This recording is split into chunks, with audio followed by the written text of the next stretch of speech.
Hello. Oh, hold on. I'm too close to my thing. Ugh. How can I hold on?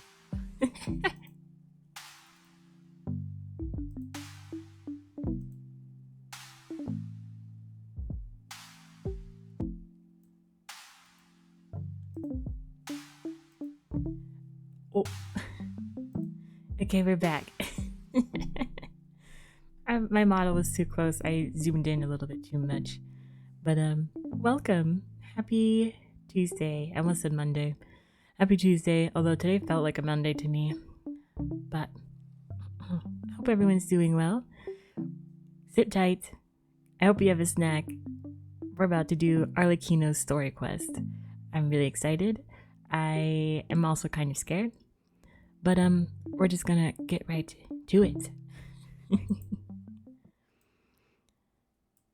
I think that's the only goal for today. Do her quest and then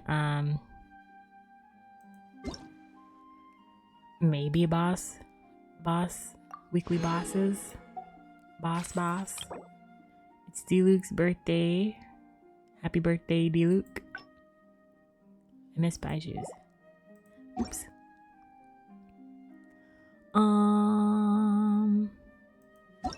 Quest. I'm kind of behind on quite a few quests.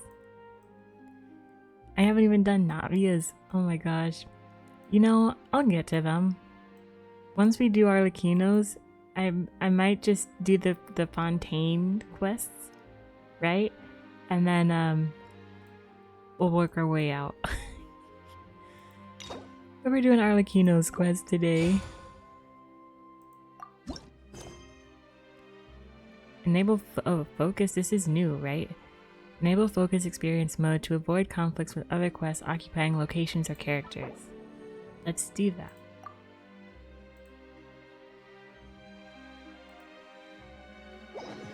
Huh! It's been a while since we visited. visited Poisson. Maybe we should head over and have a look around. Is this the team we're gonna go with? Probably. Although I tend to like to have a traveler in the team. Just to make switching from like a cutscene or something into gameplay a little bit smoother, but I want to use Arlecchino, so we will just stick with this team. Hey traveler, Paimon. Also during I'm not gonna talk as much or talk during like any dialogue because we got the voice actors speaking, so I want to hear what they do and what they say and get immersed. Okay, I'll stop talking. Oh, Paimon knows that voice. Over here.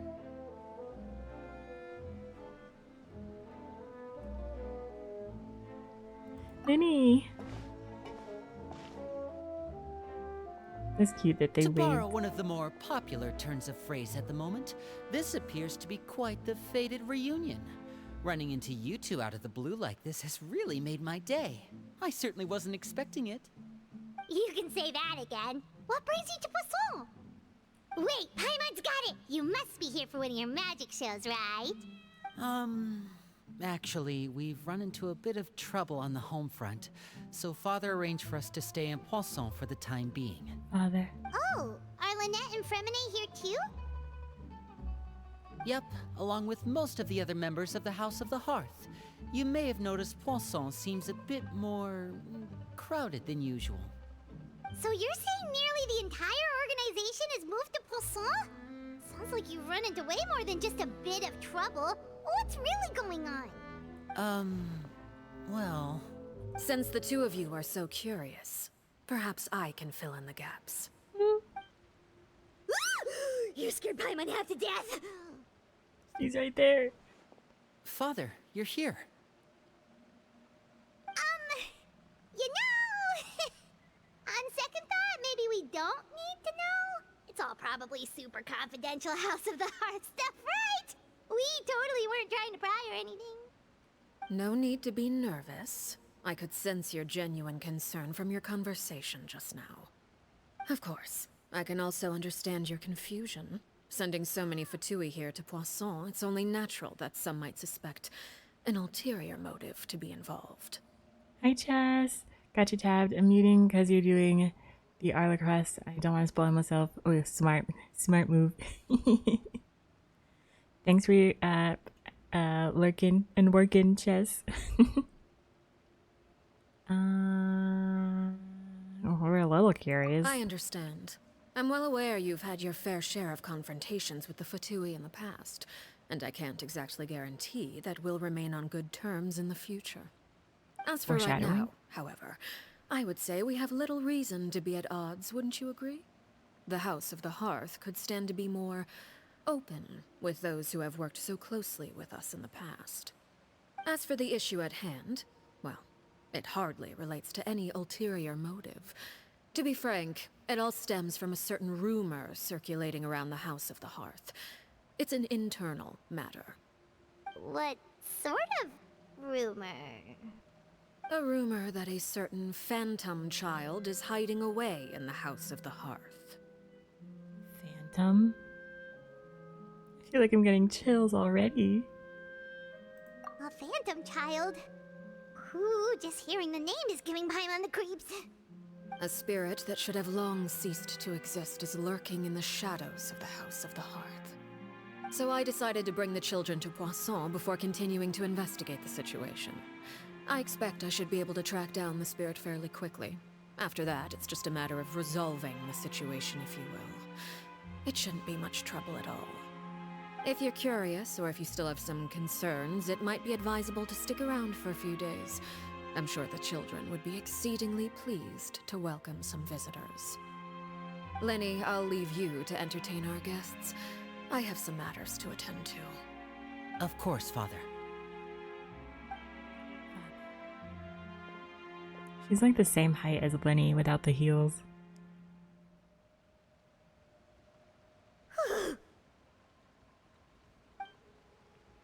Couldn't help but feel intimidated during that conversation with the knave. Now that she's gone, it feels like I can finally breathe. She also suggested we stick around for a few days, but why? It has long been a dream of mine to invite you to our home and introduce you to my other siblings. Ooh. You're quite well known in the organization already. A lot of people have been talking about you, especially after everything with the prophecy. If you're willing, why don't you stay a while and have a little chat with us? Yes. Alright. We don't have anything else to do right now anyway. But let's be clear, we're just gonna be there as guests, okay? Don't get any funny. Oh, wait a second. For your guests, that probably means we'll be treated to lots of yummy food, right? Oh my god. Of course. During our stay in Poisson, we've been helping out the locals with some fishing. We bring in quite the bounty every day. In fact, today is the perfect chance for me to show you what I can do in the kitchen. Let's go. I'll take you to where we're staying. Hi, Rosario. All I'm saying is if I had a father like this one, I'd be less composed, Lenny and Alette and Femine. Hello, chat, I'm new. Welcome in, Rosario, and thank you so much for the bits. You didn't have to do that. I hope you're doing well. We just started Arlecchino's quest. I'm really excited. Kitty, I wish we could pet all the cats.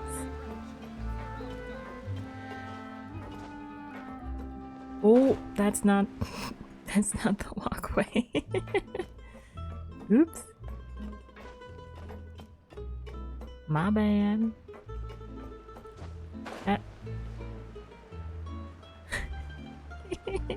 That's the second time I did that. At least I'm where I need to be. We rented this house from one of the locals to use as a temporary base. I'll come back later and tidy up a bit.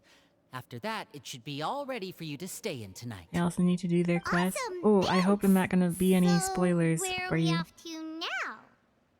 Well, when I happened to run into you two earlier, I was actually in the middle of distributing some supplies. Proceed with With this many caution. people staying in Poisson, we have to bring in outside supplies every now and then. I should probably make sure the rest of these provisions get delivered. Otherwise, people might start to get antsy. Okay, we'll come with. Yes, we will help with the task There are at all hand. sorts of rumors about your organization Find floating out to look around anyways out there. with some, Paimon's not RL sure if stuff. she could even take a wild Happy guess as to what's lurking. true and what's not. But now that we finally have the chance to see a day in the life of the house, we can take a good look at how you operate. Well, you're more than welcome to come along. Just follow me. I like Lenny, but I don't regret. I don't regret not pulling for him. I'm perfectly fine not having him on my team.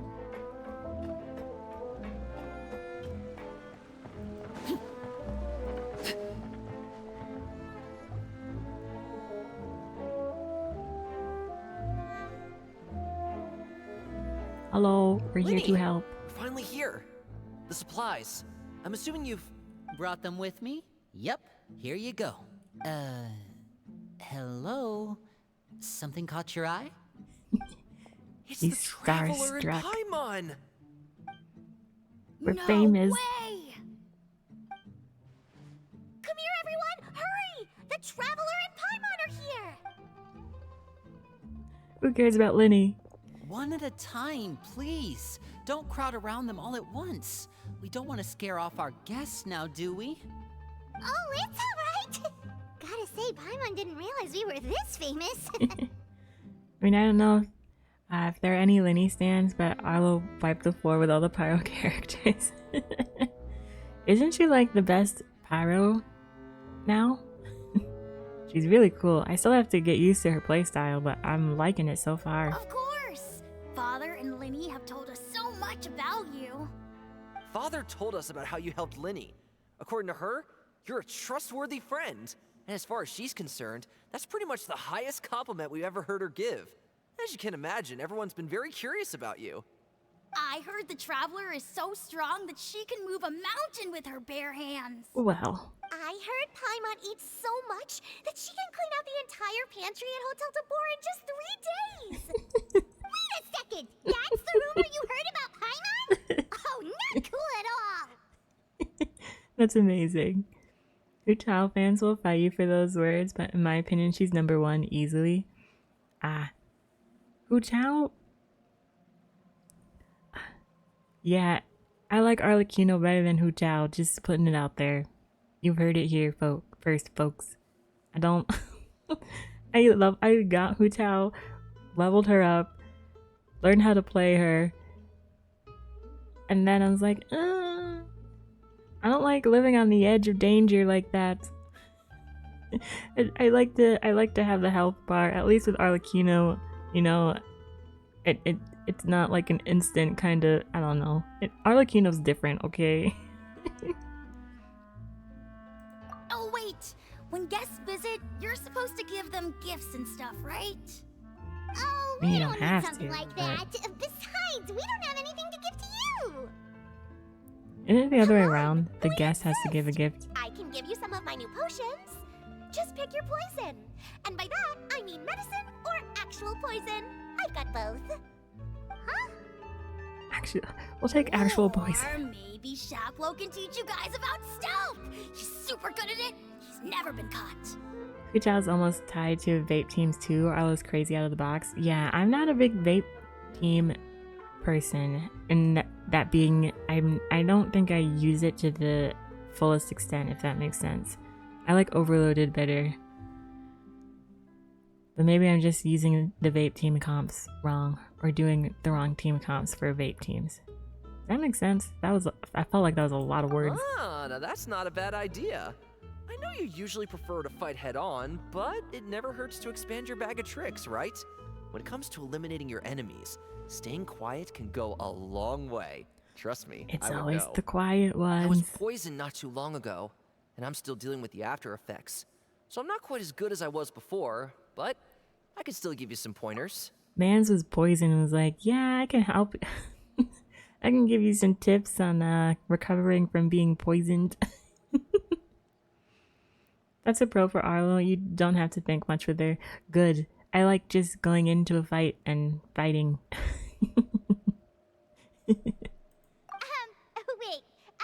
When you said gifts, I didn't think you meant poison and stealth tactics. But those are the best things we can give you. You don't like them?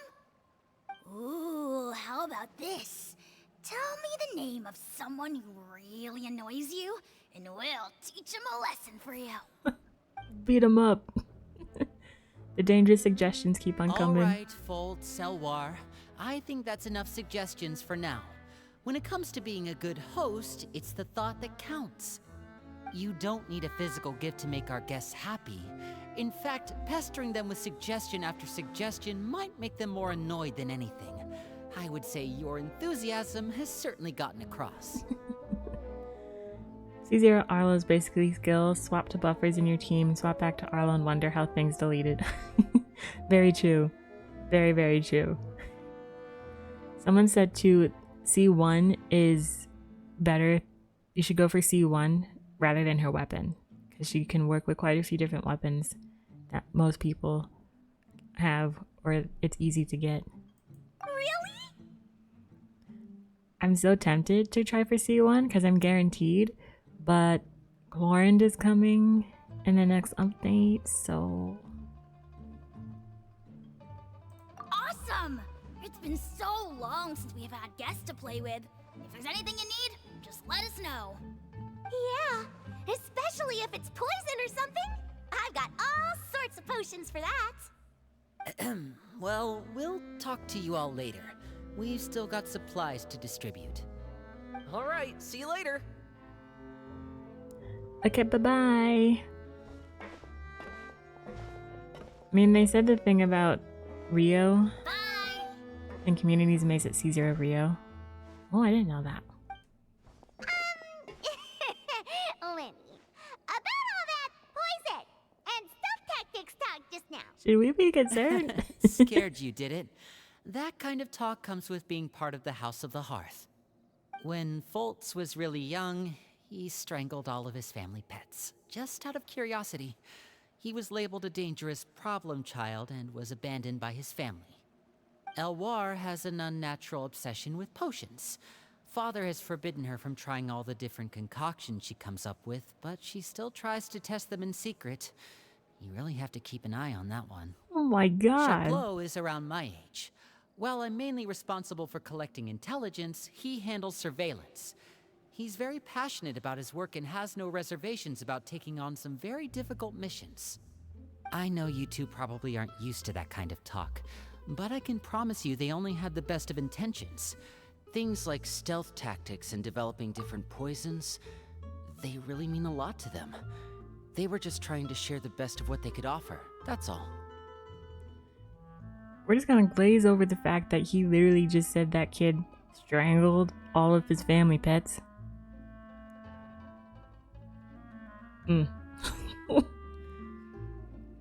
I'd say wait for Clorinda if you want her. She's probably going to be Arlo for Electro. Yeah.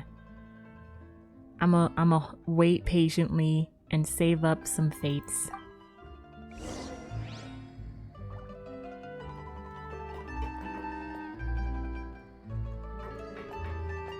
Strangled the family pet. I can't let that go.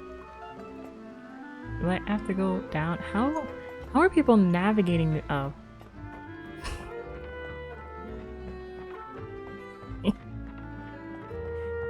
No one saw that. I was literally gonna jump. Oh boy. Filio, supplies are here. Thanks. And who are these two?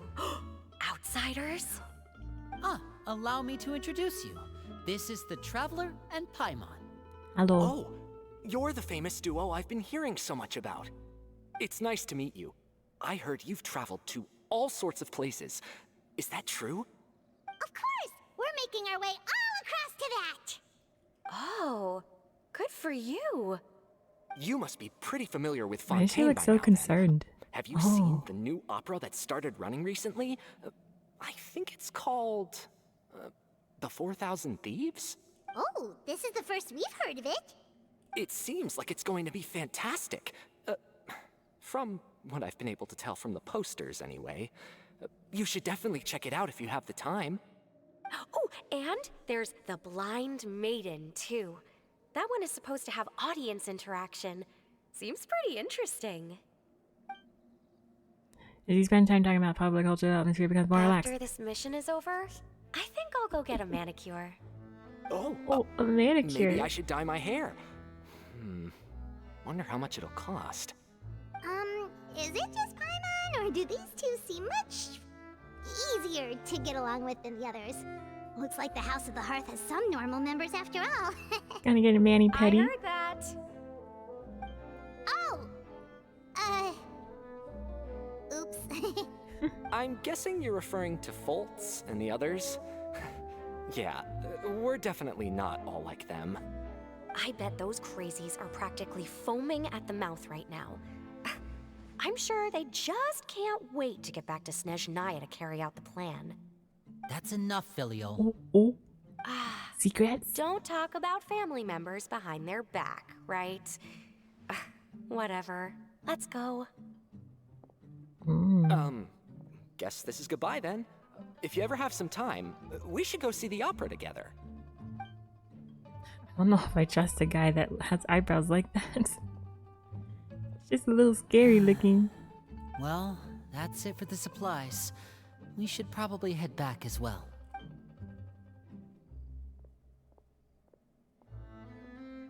Well, they didn't seem too happy with each other. Seems like there could be something more going on here. Let's observe. You're right. We're only here as guests after all.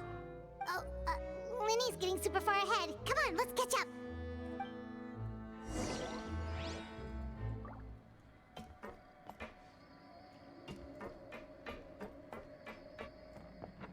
This isn't even a ladder. What the heck? How do people get down there? He was walking in this direction, wasn't he? Unless he just jumped down.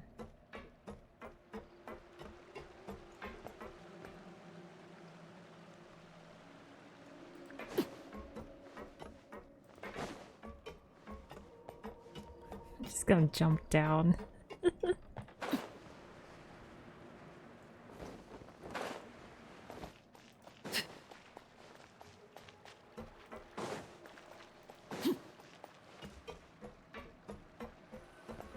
I like that little area they have for themselves, though. So, what do you think of the members you've met so far?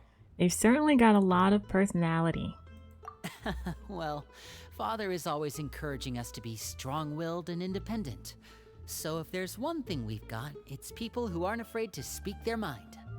Well, I should probably get cooking. Wanna join? Of course! Then let's head out. Huh? Fremine?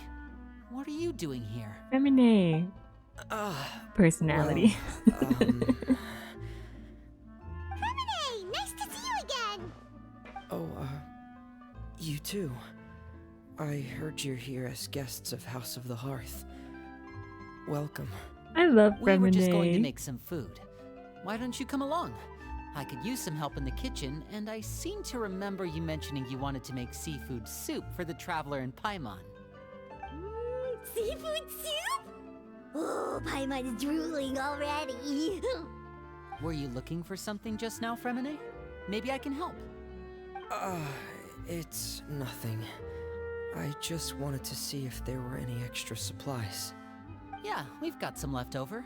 What do you need? Some food and water. And some clean cloth, if possible. No problem. Give me a second here. Food, water... Anything for you, Feminine. Wait a minute.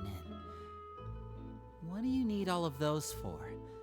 You're not on any missions as far as I'm aware, and you were just going to come eat with us. So what's this all about? Oh, concerned brother. I thought I'd grab an extra portion because I get hungry at night. Could be because I'm growing, you know? And... Wow, he's a bad liar. Fremine, you remember what I told you? You're not like me. Your lying skills still need some work. Tell me what's going on.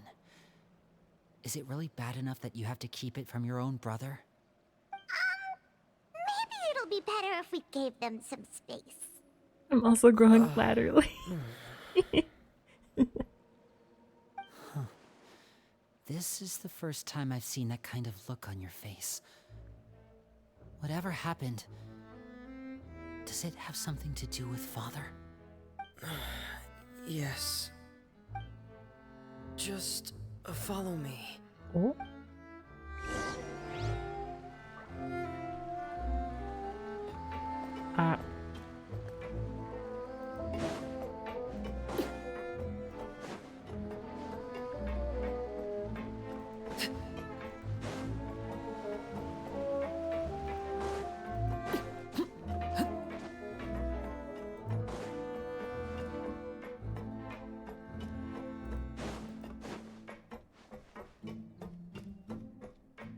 Kitty. Am I?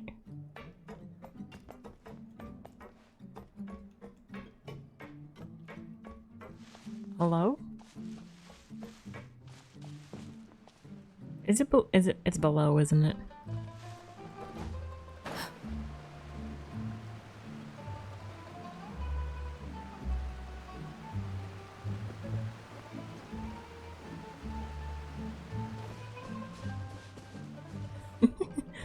You're back! Oh, and you've brought some friends with you this time. Hello, my name's Linny. I grew up in the House of the Hearth. And you are? Hi, Linny. I'm also a child of the House of the Hearth, just like you. You can call me Clairvy. Clairvy? It's nice to meet you. Clairvy. Does that name ring any bells, Linny? No, not at all. That's not a name we have on our roster, I'm sure of it. What I'm not sure of, though, is how she managed to sneak in. She must be the phantom child Father's been searching for. From the looks of it, I'm guessing you were the one that found her, Fremine. You, haven't told Father, have you? No, I haven't told anyone. I've just been keeping her hidden. For how long? About half a month now. Remine. So ever since we got to Poisson, then. Do you have any idea what you're doing? I know what I'm doing. Really? Because from where I'm standing, it looks like you're hiding the very person Father has been trying to find. If Father finds out about this, everyone involved is going to be punished. You know the rules of the house, Fremine. I know you do. Father doesn't tolerate any form of betrayal. So why are you doing this? I've thought it through. And I just can't hand her over like that. Linny, don't you remember last year? Sheplo nearly died after getting poisoned during that one mission. He wasn't able to get back before the poison started taking effect, and not a single person was there to help him. That night, while I was sleeping, I heard a voice telling me to go save him. I opened my eyes, but I couldn't find the source of the voice. I thought maybe I was just hearing things, but I went to look for him anyway. Luckily, I got there with enough time to save his life. That feeling of being haunted, of hearing voices, it's happened many times in the House of the Hearth. I'm sure you've noticed. So what you're saying is, that was her? She was the one who spoke to you that night? Unless there are other spirits roaming around the House of the Hearth, I don't think there's any other possibility. If Clairvy were our enemy, it wouldn't matter whether she was a spirit or an actual child. I would have acted without a second thought, because that's what Father ordered us to do. But she's been living with us, helping us from the shadows all this time. I think that makes her family. I couldn't just hand her over to be dealt with. Not when there's so much we still don't know. So what's your plan then? You can't keep her here forever. Someone is bound to find out eventually. I haven't thought that far yet. I don't want to disobey an order from Father, but I also don't want to put Clairvy in danger. Come with me. There are a couple things I'd like to say to you in private. Oh.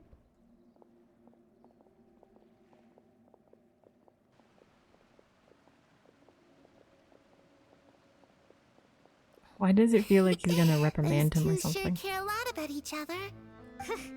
Well, they got a funny way of showing it. From where Paimon was floating, it sure seemed like they were about to bite each other's heads off. No way! They have a really deep bond. I could tell right away, because I also have a friend like that. I just don't know how long that kind of bond can last. Oh? The darkness in the house runs deeper than you can imagine. No one can get out alive. I'm sorry, Linny. I really didn't mean to drag anyone else into this. Oh really? You didn't mean to? 'Cause I for one wish you did. Huh? What do you mean? You know, when we were younger, you didn't call me Linny. You called me brother, just like Lynette. We grew up together, the three of us. We were all orphans, all rescued by Father. Of all the siblings in the House of the Hearth, I think our bond was the closest. Later on, when you started calling me Linny, I wasn't actually surprised. After all, Lynette and I are related by blood. We've had to depend on each other to survive long before we joined the house. Linny, The darkest and most difficult moments of my life happened before you and I had ever met. I'm sure that's true for you as well. Even so, Fremine, we've stood by each other for all these years now, and to me, that means more than blood. You and Lynette are the most important people in my life. No one can replace you. So I won't let you face anything alone. Not if I can help it. I gotta say, I'm a sucker for like brothers, you know, doing anything to protect them, or family doing anything to protect them. Cause like, oh, it just tugs at the heartstrings. Look at his face. When I say this, I'm referencing 100% to Final Fantasy 16. Oh my gosh, that has been the only game really to make me, the only game to make me cry. Jeez. Oh, Looks like things are getting kind of heated between Linny and Fremine. Maybe we should go check on them. Oh, I hope this it's isn't raining. like Porsche. It probably I should is. put my clothes away. Okay, you do that.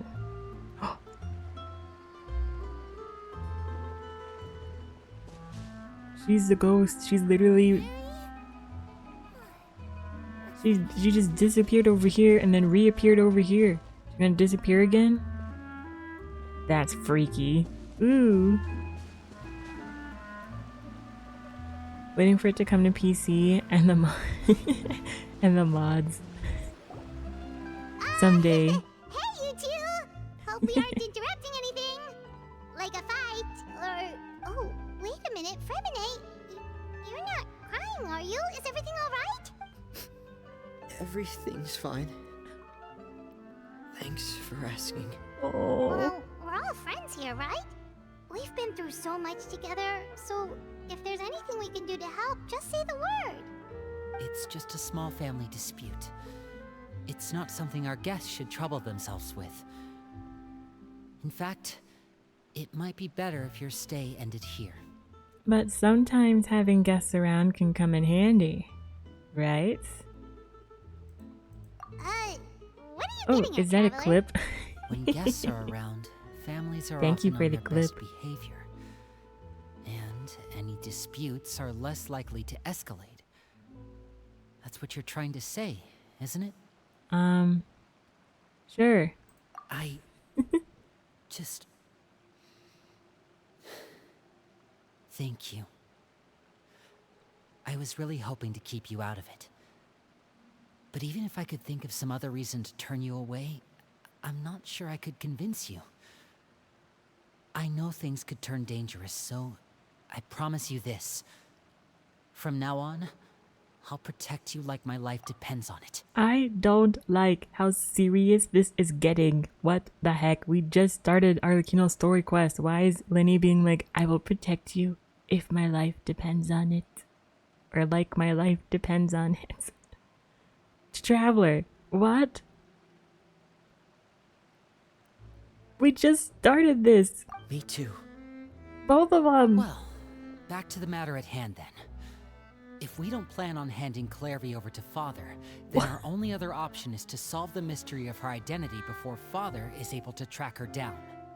That means finding out where she came from and what she's doing here. Then we can send her on her merry way and pretend like none of this ever happened. This is not gonna end I've well. tried that already. And? And nothing. I tried taking her somewhere really far away, but after some time, she just reappeared. She even came with us all the way to Poisson. It seems like wherever the house is, she follows. I don't know much about spirits.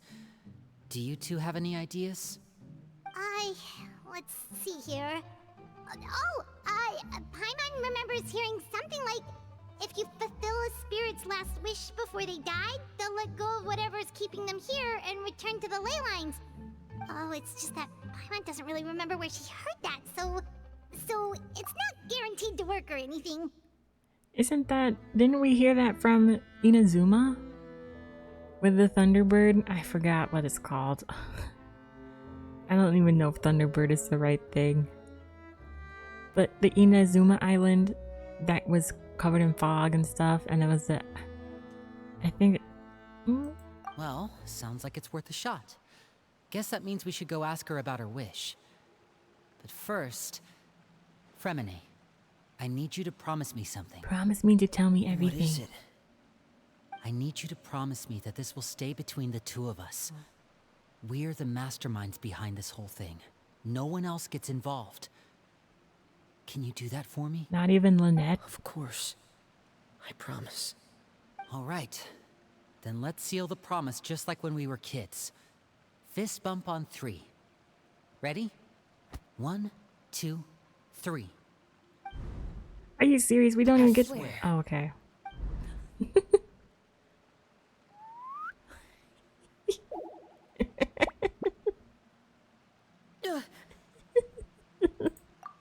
I was like, oh, that was a range of emotions. I thought we weren't gonna see the fist bump, and then we did, and then freaking Lynette is there the whole time. Whoa! Lynette! You scared me. But what a surprise! What brings you here, dear sister? She, she's like, bitch. And, when exactly did you get here?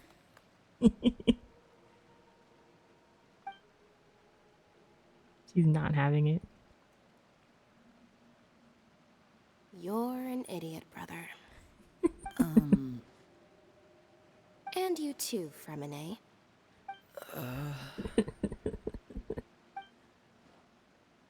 You 3, Traveler. And you 4, Paimon. We're included in this? Wait, No. what did we do? We're guests. I've seen Clairvy around the House of the Hearth before. I hadn't seen her in Poisson, so I figured she must not have come with us. But it turns out, you were just hiding her. She knew the I whole heard you talking time. about your plan. Rather than steering clear of the situation, I'd rather fully join in.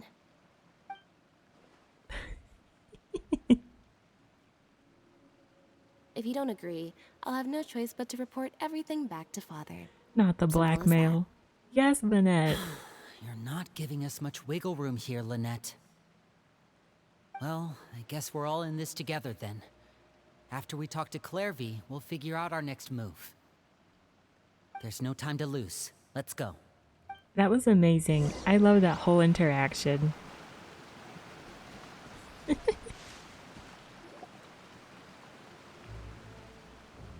I'm full. Thank you for bringing me this food, you guys. She said she's full, but the food doesn't look like it's even been touched. Can't actually eat, Paimon. That's right. Based on what I've been able to observe, it doesn't seem like Clairvy can interact with the physical world at all. Still, when she's presented with food, she'll always linger around it for a good little while. Maybe, in her mind, she really is eating those things. Does she know that she has already passed away? I've tried to ask her, but she didn't answer. My guess is that she's just as confused as we are. Or maybe she couldn't understand the question at all. Clairvy, if you've got some time, I'd like to ask you a few questions. Sure. Oh, another new friend. Hi, I'm Clairvy. Hello. Hello. Clairvy, how did you join the House of the Hearth? Huh? Isn't it the same for everybody? The knave brings you here and then you can't leave. It's just that your name, it's not on the roster. And I've never seen you before. The roster? Oh, I get it now. I think there might be some things you don't know about this place. The people in charge, they're not as nice as they look. They say they keep a roster, but it's not complete. There are a lot of people who aren't on it, and never will be. That's kind of In creepy. this house, some people are family, and other people are just test subjects. Those kinds of people aren't ever going to get a place on the roster. Unless it's the roster of people who've been executed. Wait, does that mean the knave... She... Is there anyone that can vouch for you? Perry. She's my best friend. She's the only one I trust in this place. Have either of you heard of that name before? No.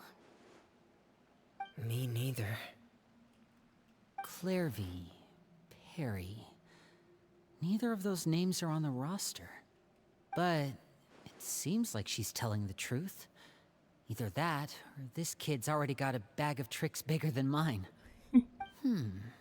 Maybe we should try a different approach. Clairvy, do you have a wish? A wish? He's It can be so anything you cute. want. Just imagine.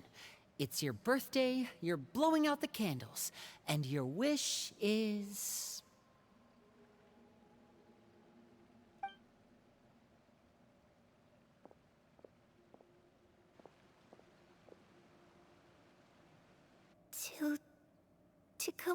inside, where the sun can find me.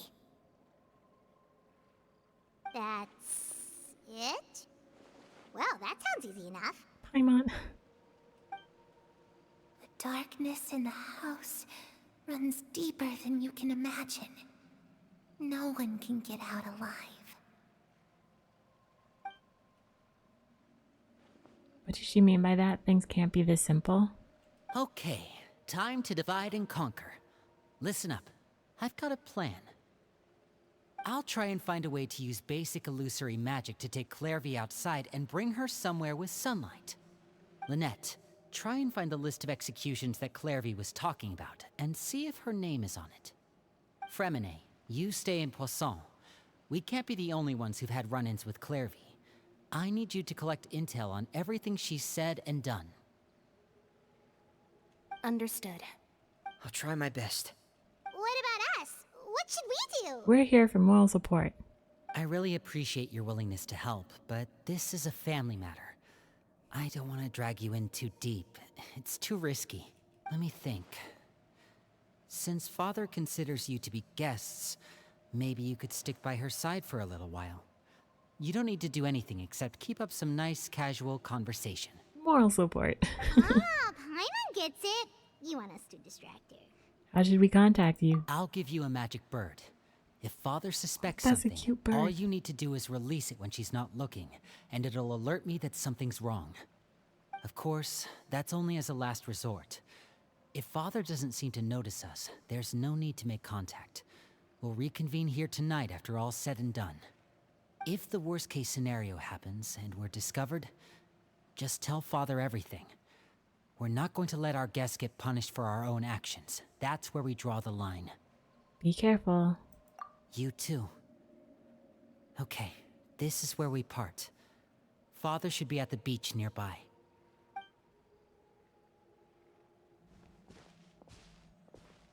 I really hope this goes well.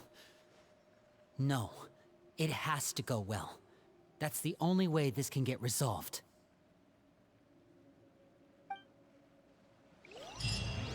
Interesting so far. Clairvy, I'd like to take you somewhere. Is that okay with you? Sure. Where are we going?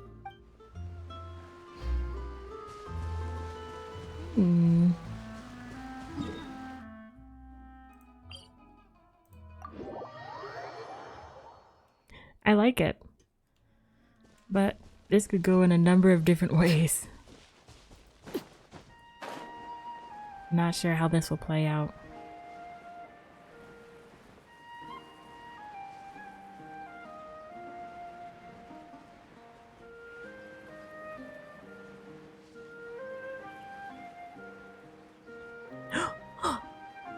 Oh my gosh. DC. Ooh, DC. Oh my gosh. It's my man's. It's child. Look at him. My man's. He's back. I didn't think we'd see him so soon. It's the knave and child. Yes. He's okay. Hey, aren't you supposed to be in Snezhnaya recuperating? What are you still doing in Fontaine? Oh, it's you two. I didn't expect to run into you here. I was unconscious for quite a while after the fight in the Primordial Sea. After I woke up, I realized I was being taken back to Snezhnaya, and well, I couldn't have that now, could I? Not when I've still got unfinished business here in Fontaine. So, I mustered up all my strength and made the journey back on my own. What? I love him. I love him. Does this mean he's gonna be in this quest? Or in the next Fontaine quest? Or get his own quest again? What sort of unfinished business are we talking here? It has to do with Skirk, my master. Yes. I really wanted to meet up with her, but by the time I got back, she had already left. I still have so many questions for her. Without any other leads, All I could do was ask the knave to help me track her down. She must have left behind some traces from her time in Fontaine. Oh, okay, so have you found any clues? Unfortunately, no. While the House of the Hearth is adept at collecting all manner of intelligence, certain existences can still manage to escape our purview. Basically, unless Master feels there's a need to meet with me, she's not going to be found. But that problem has an easy fix. I just need to become stronger, and then... Paimon thinks you should focus on getting better first. I agree. the worst of it is over. I know a place where he can rest up. It's all thanks to that one kid from the House of the Hearth. Elwar, I think her name was. She gave me a bunch of random potions to drink. They didn't go down easy, let me tell you. Pain and chills all over. But they really did help speed up my recovery. And that's good, because it looks like I really do have to head back this time. The old man's been putting the pressure on me. He sent someone to tell me I'm needed for some sort of project. Old man? Project? He's not gonna be like experimented on or anything, right? Right? Project Stuja? Yeah, that's the one. I heard Regrader's involved too. I'm not looking forward to having to listen to all his monologuing, that's for sure. Hey, maybe you could think of a way for me to stay in Fontaine for a little longer. Helping Linny and the others brush up on their fighting skills would be far more interesting. If you and I could spar, that would be even better. I've been waiting for a chance to see you go all out. And what a sweet little daydream that is. But I also have a role to play in all this. I'll be leaving Fontaine shortly as well. Besides, considering how little they see fit to step outside the homeland, being called on to return to Snezhnaya by such illustrious dignitaries, what a great honor. Wouldn't you agree? One I could do without, I'd say. Is it just Paimon? Or does it kind of seem like they're... Just casually trash talking their colleagues behind their backs. So, dear guests of the House of the Hearth, to what do I owe the visit? Well,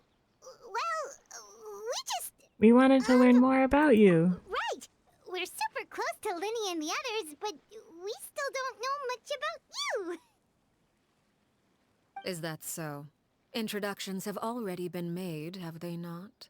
She's like, what? Well, you see? There's only so much you can learn about someone from a short introduction. At least tell us something a little extra, like... Why do you call yourself father? Huh, good question. I'd also like to know. John's like, oh yeah, that's a good question. The fact that you have to ask tells me our intelligence work has been quite successful. Telling you the answer to that question would only serve to undermine that success.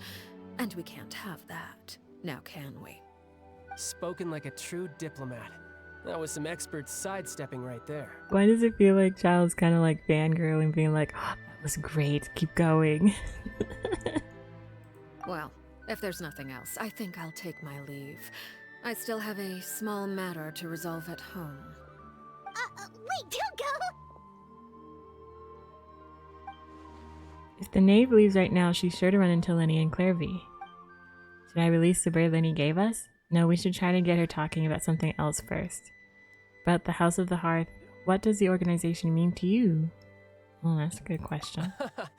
I'd also like to hear the answer to this. Child. I've met some of the members of your organization, and they all seemed like really good kids. They actually reminded me of Tonya and Tusser. Hopefully Tonya and Tuesday don't strangle your family pets. I love that Child's just here for the ride. He's like, yeah, I want to know this too, actually. Trapper brings up some good points. Which, by the way, if you ever betray them, I'm just letting you know, I won't let you off easy. He's really like, yeah, this is great. I'm here for the ride. But if you mess with them, I'm going to F you up.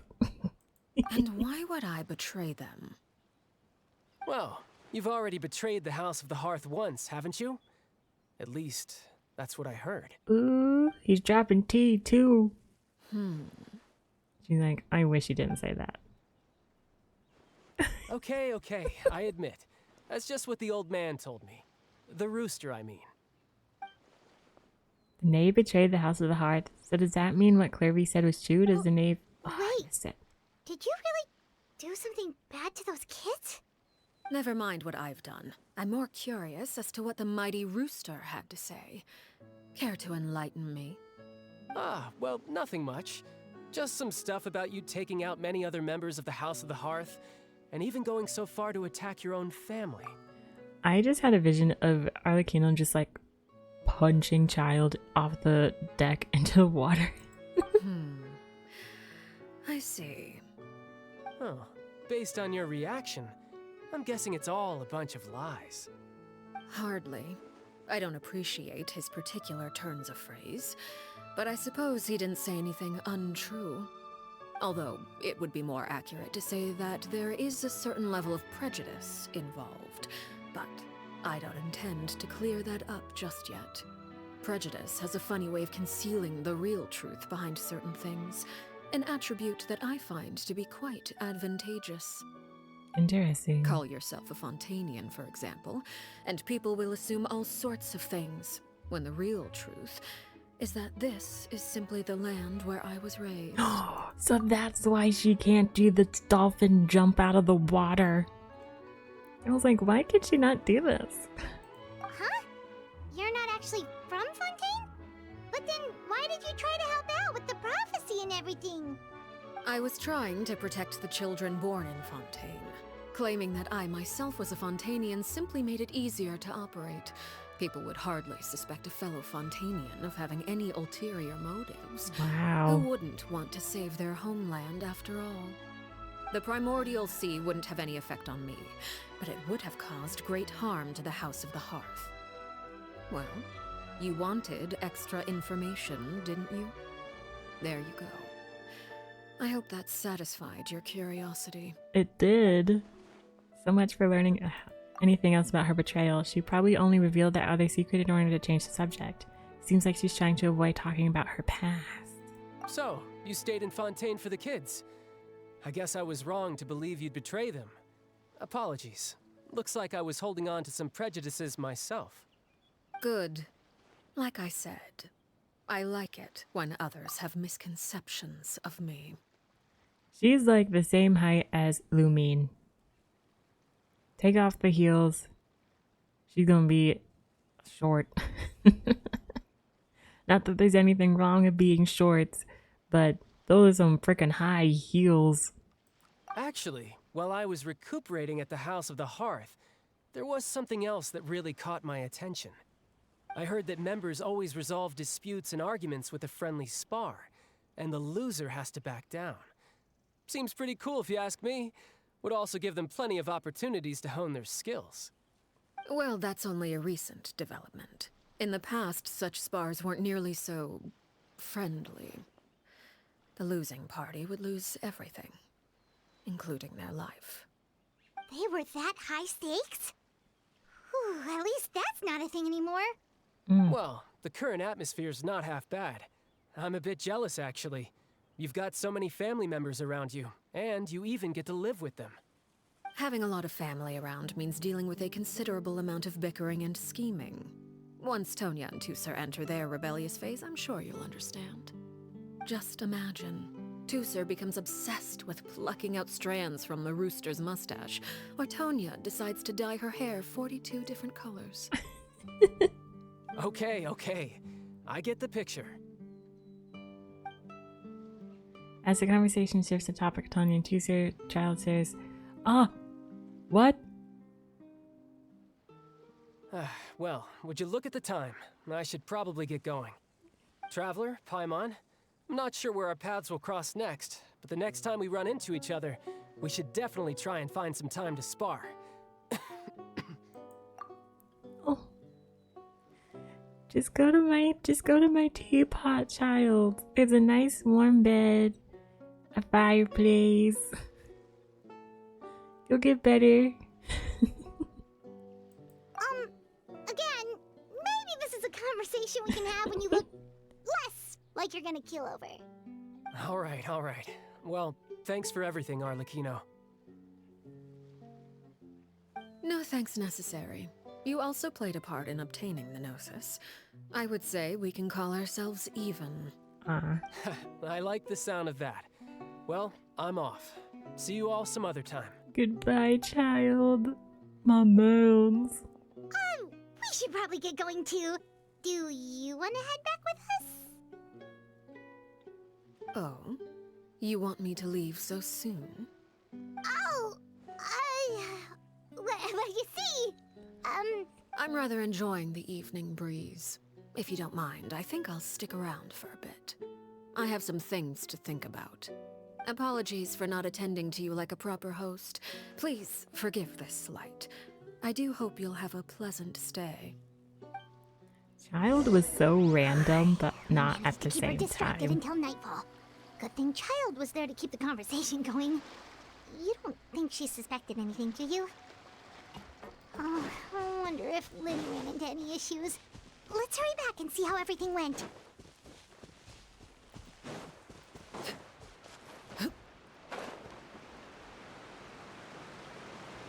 That was so random. I loved every minute of it.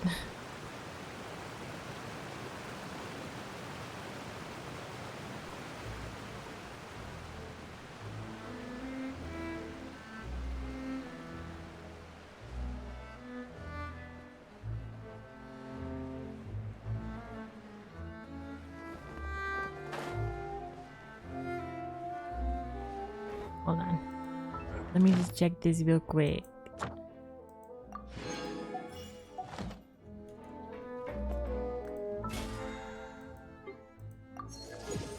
Dailies are done. Oh.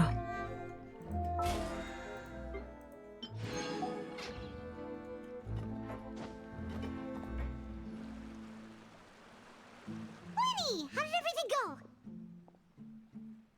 Well, long story short, we ran into a small issue.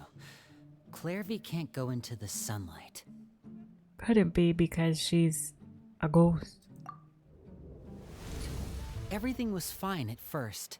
She followed me up to the surface just like I told her.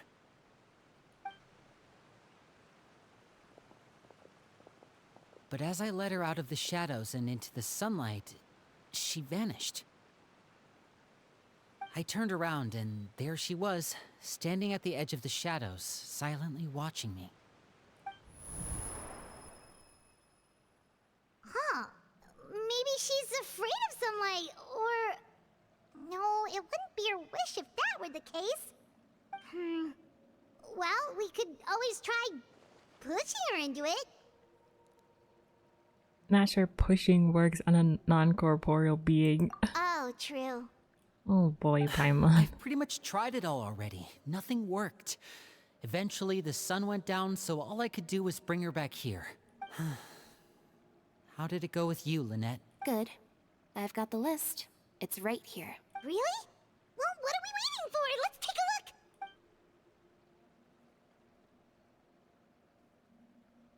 Oh, that's a lot of pages. Oh, it's gonna take forever to get through it all. We can each take a section. Here. La Pouillade, Landois, Chambel, Horaire. Landois, La Pouillade, Jambel. I didn't say the first one. Yeah. Oh, yikes. That Horaire guy has a huge scar on his face. He's kinda giving Paimon the creeps. Ah, I've met him before. The scar is from an injury he received during a mission. I still remember him joking with me about it. He said any future lover would take one look at him and then lose all interest. Did he say anything else? Well, I asked if there was someone he was interested in. He said no, and that's where our conversation ended. It was only later that I learned he really did have someone he liked. He risked everything to escape so he could be with her, but it didn't work. One day, Father asked to see him, and, well, I never saw him again after that. Wait, so that means the knave, she... It may seem cruel, but it's just one of the rules of the house. Betrayal is not to be taken lightly. We know too many secrets to come and go as we please. So, if you do try to leave, you pay with your life. Betrayal is not to be taken lightly. So when Arlecchino finds out that they are going behind her back about this, is that when she does like that transformation thing that we're going to fight? Solemn atmosphere descends over the group. Her name's not here, huh? Well, that's not too surprising. It doesn't seem like this list is complete. It only contains records dating back around 5 years. Let's shift our attention then. Fremine, were you able to find anything out? Fremine. Sorry. I was thinking about something. I managed to talk to quite a few people, but I couldn't help but notice that the atmosphere in the house was a little strange. Strange. Yeah, I mean, I know there have been arguments in the past, times when people haven't gotten along. Chaplot and Filiol are a good example of that. Oh, those are two of the people that we met while delivering supplies. Paimon can see how they might not get along. They had very different vibes, and their, interests seem to be pretty different as well. That's to be expected, actually. Father brought us all here, shared her knowledge with us, taught us how to fight. That's one thing we all share. But that's also where the similarities end. Not all of us feel the same desire to stay here. As members of the House of the Hearth, we're also considered part of the Fatui. And to a lot of people, that's an identity they never asked for. Certain members get older and realize they want something else for themselves. But considering the rules of the house, most people would never say that out loud. I wonder if People he like wants to. Chaplot and Foltz are loyal to Father and her vision. They're proud to be part of the Fatui. Filiol and Nantoy, on the other hand, well, they aren't quite as enthusiastic. These kinds of conflicts have always been there. It's not like Father is in the dark about any of this. Well, that's true. But it just feels like things have gotten worse lately. Filiol and the others, it seemed like they were meeting in secret to talk about something. I can't say for sure, but I think they've met Clairvy. You think she's been inciting them to act out? No, not exactly. But I wouldn't be surprised if she said something to them about the darkness in the house and how deep it runs. She's told me about it before. Experiments being run on children. People being used as pawns on the battlefield without so much as the strength to survive. That's not right. And they just believed all that?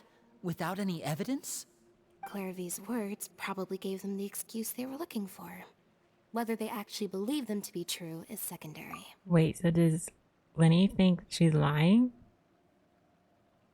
This is interesting. This is all because of Project Stuja, isn't it? Whoa. Hold on a second. What's this Project Stuja all about, huh? This is the second time it's come up now. Sorry, but I'm not sure of the details either. I only know what Father has told us, which is that it's something the Rooster and Regrader have been working on together. Apparently, it has to do with the Fatui's strategic plan for the future. Because the House of the Hearth was so successful in obtaining the Gnosis, we now have the honor of playing a key role in Project Stuja. Wait, but isn't that a good thing? Key role is just another way of saying dangerous role. To us, the whole thing is an inconvenience. Father thinks so too, but she's in no position to refuse. Their plan isn't exactly unreasonable, and they've been funneling the house a lot of funding. It's just that we'll lose a lot of members in the process. Participating in the plan, it's an honor in name only. What they're really trying to do is subdue us. The existence of an intelligence organization outside their control makes them feel uneasy. Looks like the Fatui are plotting something big, but given how little Lenny and the others seem to know about it, I probably won't be able to learn much. I should keep a sharp eye out during any future dealings with the Fatui to see what I can learn. I wonder if that's, like, I don't know if it's too early to think about, like, the end of the story line, but if this is, like, building up what the Fatui are doing towards the end of, like, when we get to Snezhnaya or something. I don't know. Okay, super complicated top secret Fatui business aside, what does all of this have to do with the conflicts you were talking about earlier? Paimon doesn't get the connection. External pressure has a way of exacerbating internal strife. You can't overlook the power of fear either. People are afraid of dying, and that fear is often the impetus for a lot of stupid decisions.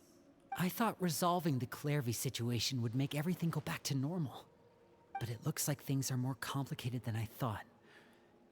If we leave Filiol and the others to their own devices, sooner or later, Father will be forced to take action. We can only focus on one situation at a time, brother. You're right.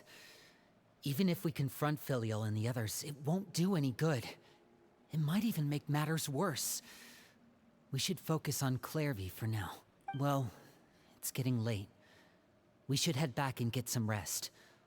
We'll try again first thing tomorrow. Lynette, you stick with me this time. Fremine, keep a close eye on Filiol and the others. Make sure they don't do anything they'll regret. Good work today, everyone. Have a good night, and I'll see you tomorrow.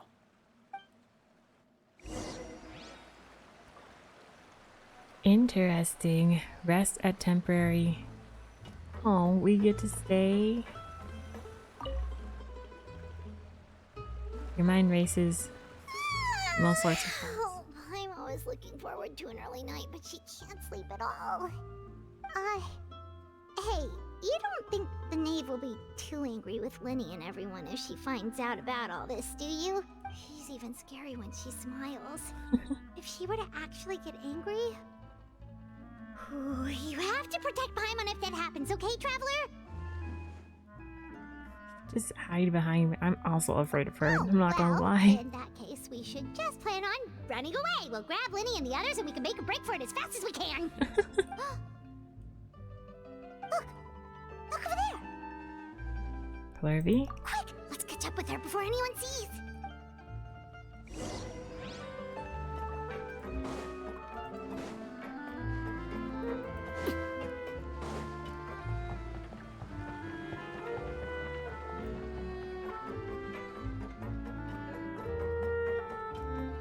Over there!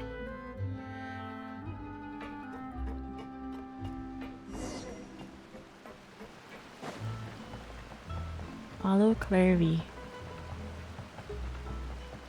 Is she going back up again? Oh, where is she going? Oh, if someone sees her, we're toast.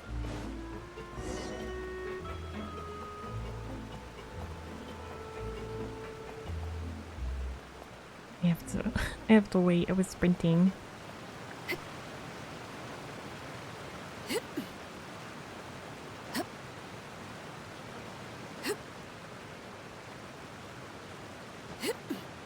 Oh, look! She stopped! She can be in the moonlight, but not the sunlight.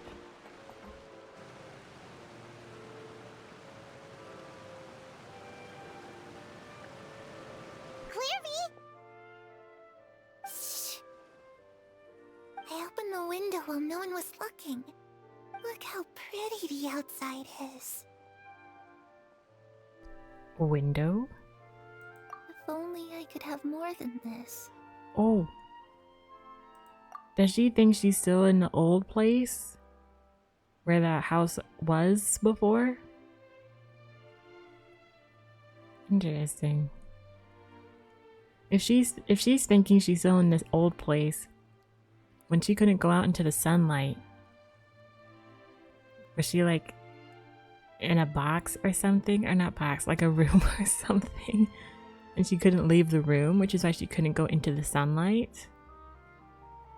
I don't know. You probably think I'm being silly, huh?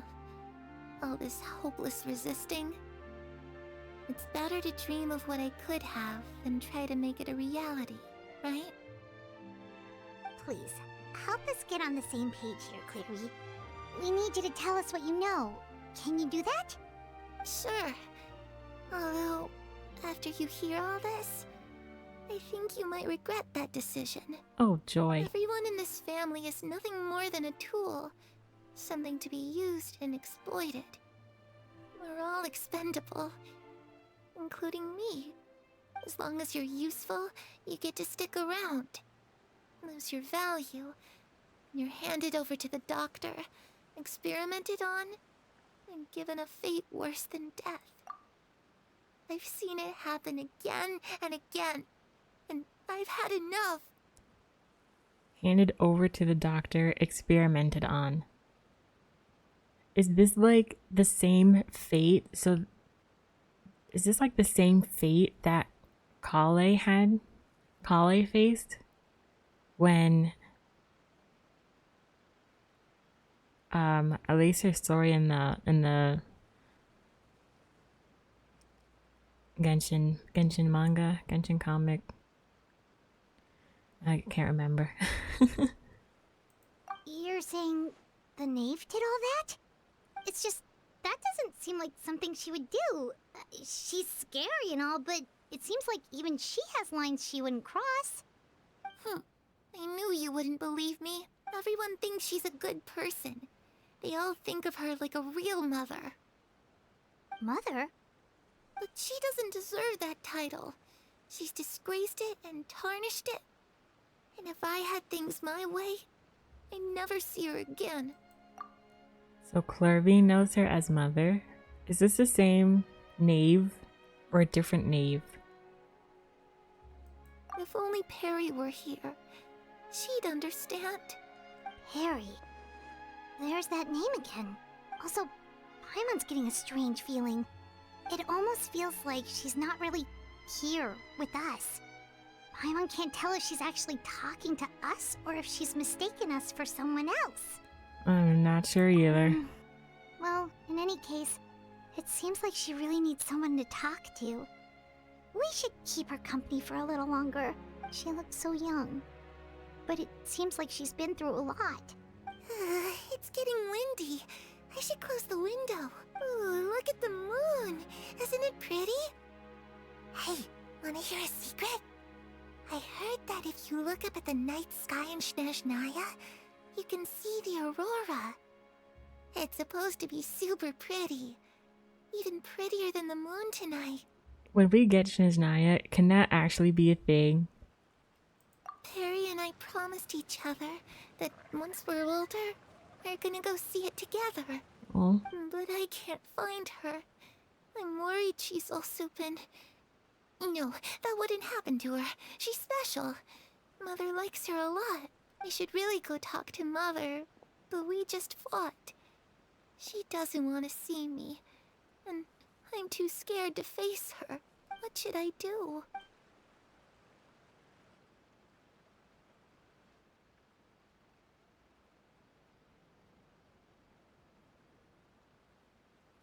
After some time, Clervy seems to come back to herself. Paimon really doesn't understand what's going on with her. Well, let's head back. We've got an early morning tomorrow. The night passes. All right, looks like we're all here. Let's go ahead with the plan. Before we do that, What is it? have the knave and doctor ever worked together? What makes you ask that?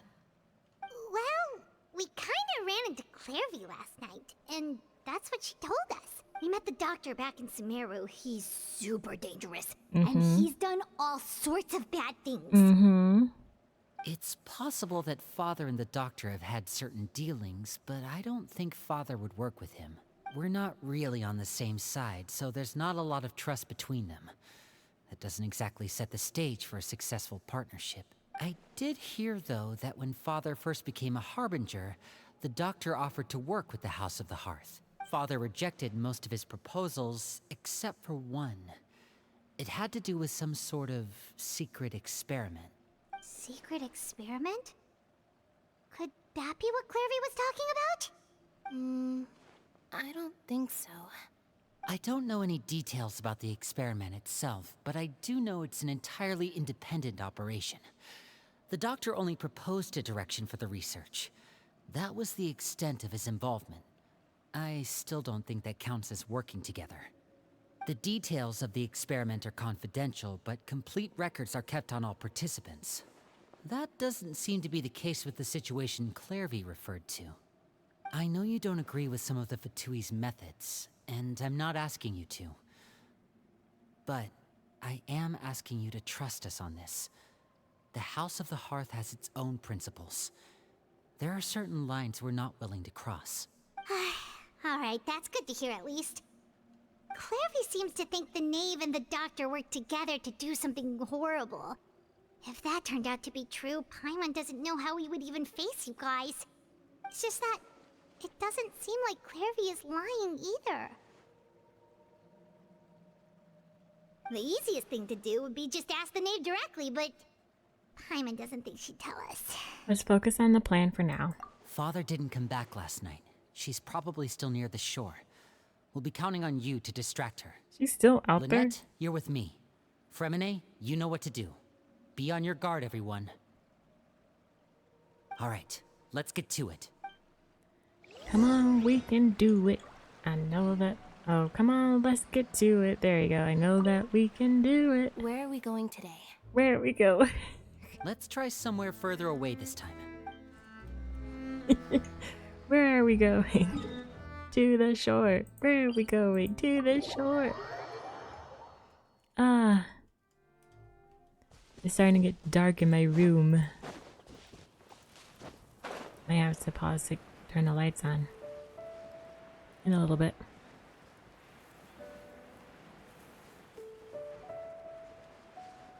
Is Child gonna be back? Huh? No? Darn. Wishful thinking.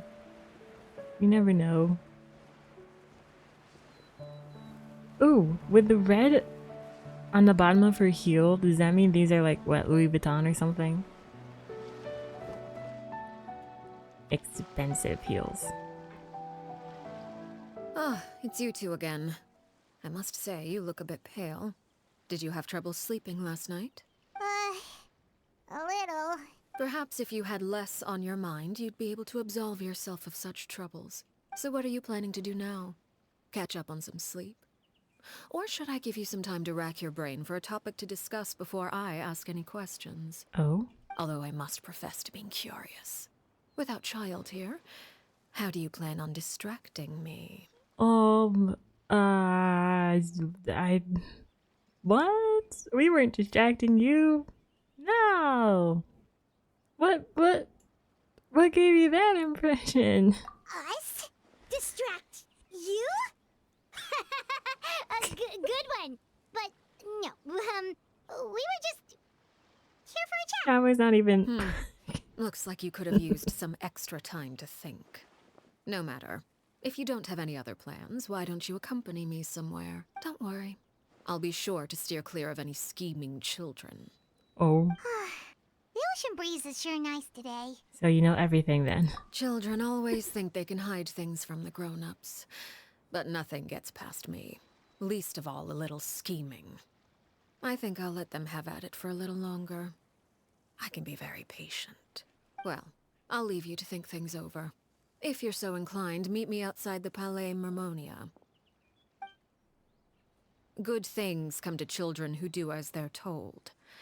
So I do hope you decide to tag along. If only for your friends' sakes. Oh. What should we do?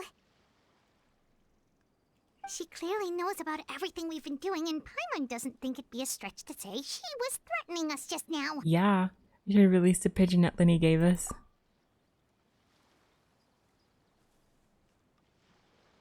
Oh, good idea.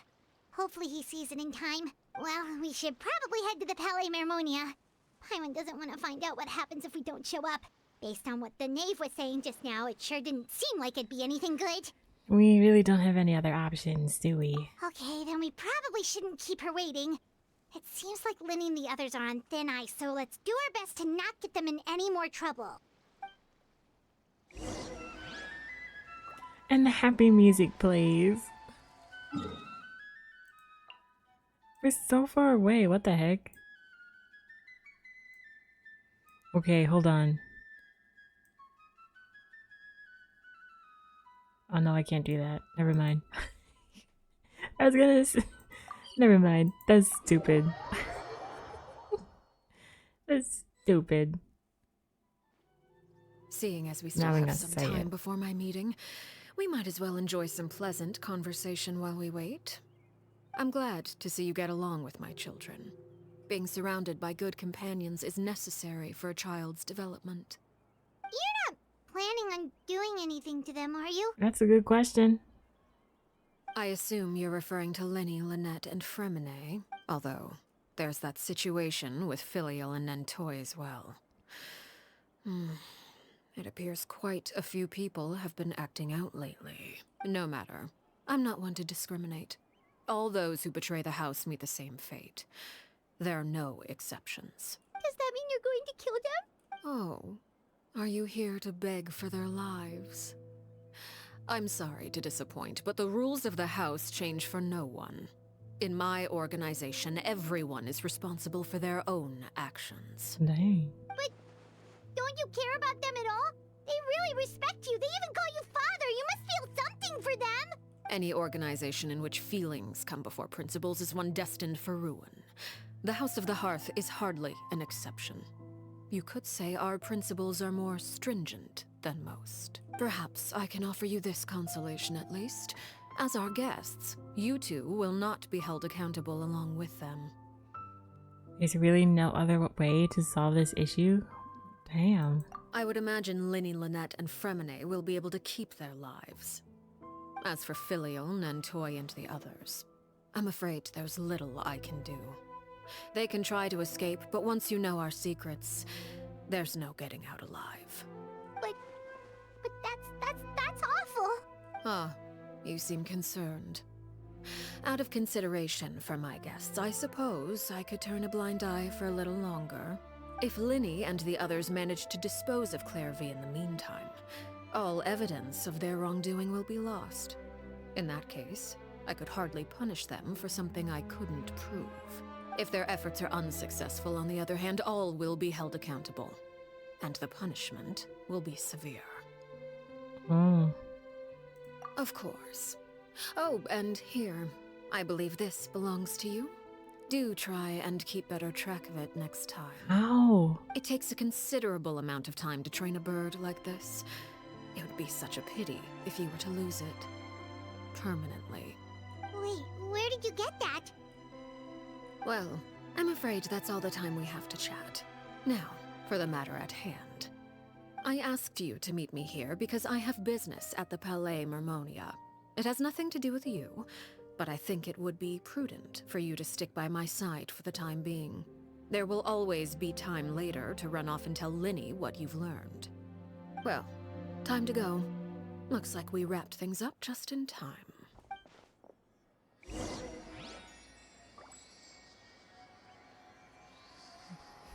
Ooh. Yikes. Alright, I'm gonna just step away for just a moment to turn on the lights because it's getting a little dark in here. What could the children be up to? Never mind. Let them do as they please.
Okay.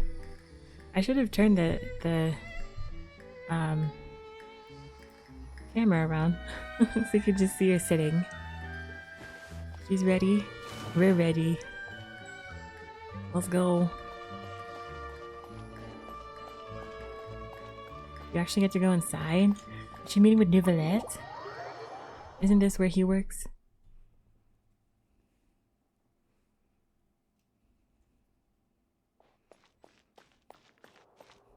I love that it says follow the knave. I am the knave.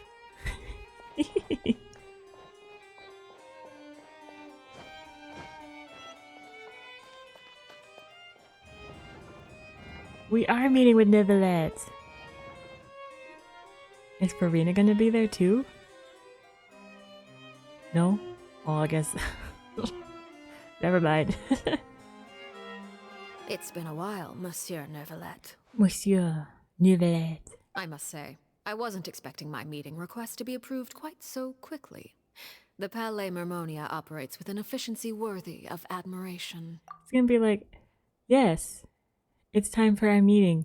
Why is Traveler here? It is only right that an esteemed diplomat such as yourself should be afforded the proper level of respect. Although, if I may speak plainly, I must confess that I did not anticipate we would have the occasion to meet again after presenting you with the Gnosis. I see you brought the Traveler and Paimon with you as well. If I may inquire as to the purpose of your visit. I'll be departing Fontaine shortly. There is, however, an outstanding matter that I would like to see resolved before I go. It requires a rather lengthy explanation, I'm afraid. So I took the liberty of explaining everything in this proposal. Please review it at your leisure, Monsieur Neuvillette.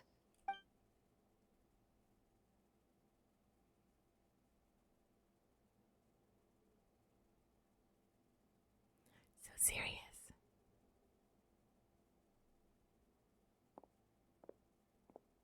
Oh yeah, we'll just sit over there.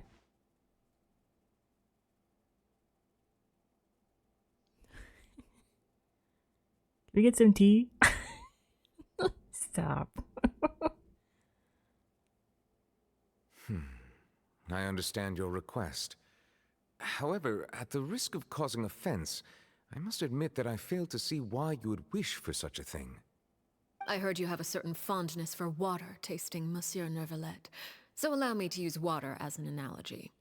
A family is like a large body of water with countless rivers flowing in and out. As someone who watches over this system, I would hope that each river that flows from the source will eventually reach the ocean. Of course, objectively speaking, I know this is impossible. Most of the rivers will dry up along the way, disappearing into the ground and leaving nothing but a barren riverbed behind. Not all rivers are destined to reach the ocean, but I would not see their existence rendered meaningless. I believe the water that flows within them is simply meant for a different destination, like a field in need of irrigation. Or perhaps the glass of a certain water-tasting enthusiast. Why is she looking at us? Why is she looking at us? Did you get any of that, Traveler? No. Your words paint an optimistic picture indeed. Allow me to remind you, however, few among us are willing to sip from a glass filled with tainted water. It may have been tainted at one point in time, but not to worry. I'll make sure it's strained of all impurities and returned to its cleanest form. I seem to recall there being a transactional aspect to your proposal. Perhaps you could expound on that? If you accept my proposal, Monsieur Neuvillette, I will gradually withdraw my forces from Fontaine. And, unless absolutely necessary, I will no longer carry out any special missions within Fontaine. I presume I can take your words to mean that, in the future, cases similar to the Tartuffe assassination will cease to cross my desk? Assassination. Tartuffe. Ah, that thief who embezzled funds from all those charities, you mean? My deepest condolences to his family, but without any evidence, I cannot imagine how the House of the Hearth might have been involved in his passing. Of course, if you accept my proposal, Monsieur Neuvillette, I'm sure certain measures could be taken to reduce the frequency of such troubles. You choose your words carefully indeed. In that case, I am inclined to accept your proposal. My thanks for your generosity, Monsieur Neuvillette. Well, with that settled, we should be going now. I took the liberty of bringing along 2 bottles of spring water from Snezhnaya for you to enjoy. I do hope I get the chance to hear your impressions. Perhaps at our next meeting, yes? Indeed. I trust you would not overlook your commitment in the meantime. Indeed. All right, Traveler Paimon. Time to go. Yes, Father. Oh, let's talk to Neuvillette really quick. I believe I've told you before that my emotions easily resonate with those of others. Yet in the few meetings I've had with that Harbinger, I haven't been able to sense any aspect of her emotional state. Her mind is like a still body of water. Who knows what darkness lies in its depths, and the lack of ripples on the surface gives nothing away. It's unclear whether this is her natural state of being, or whether it's an incredible strength of will that gives her the ability to master her emotions. Either scenario, however, suggests she is a very dangerous individual. I do not expect an explanation as to why you two are by her side. Whatever your reasoning, I would only advise you to take caution. He really just said, yeah, she's dangerous. Oh, look at that death glare over his shoulder. Yeah, she's dangerous. But, you know, have fun. Be careful. I'm not gonna do anything. I'm not gonna stop her. I'm not gonna stop you. Just be careful.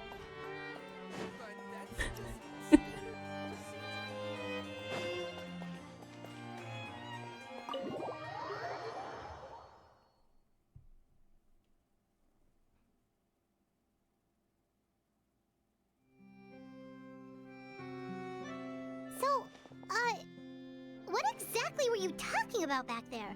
Paimon only heard you mention some rivers, a large body of water, and then some kind of irrigation scheme. You really want to know? Yes. I would imagine there might be more pressing concerns at the moment. Winnie, Paimon really hopes everything's going okay.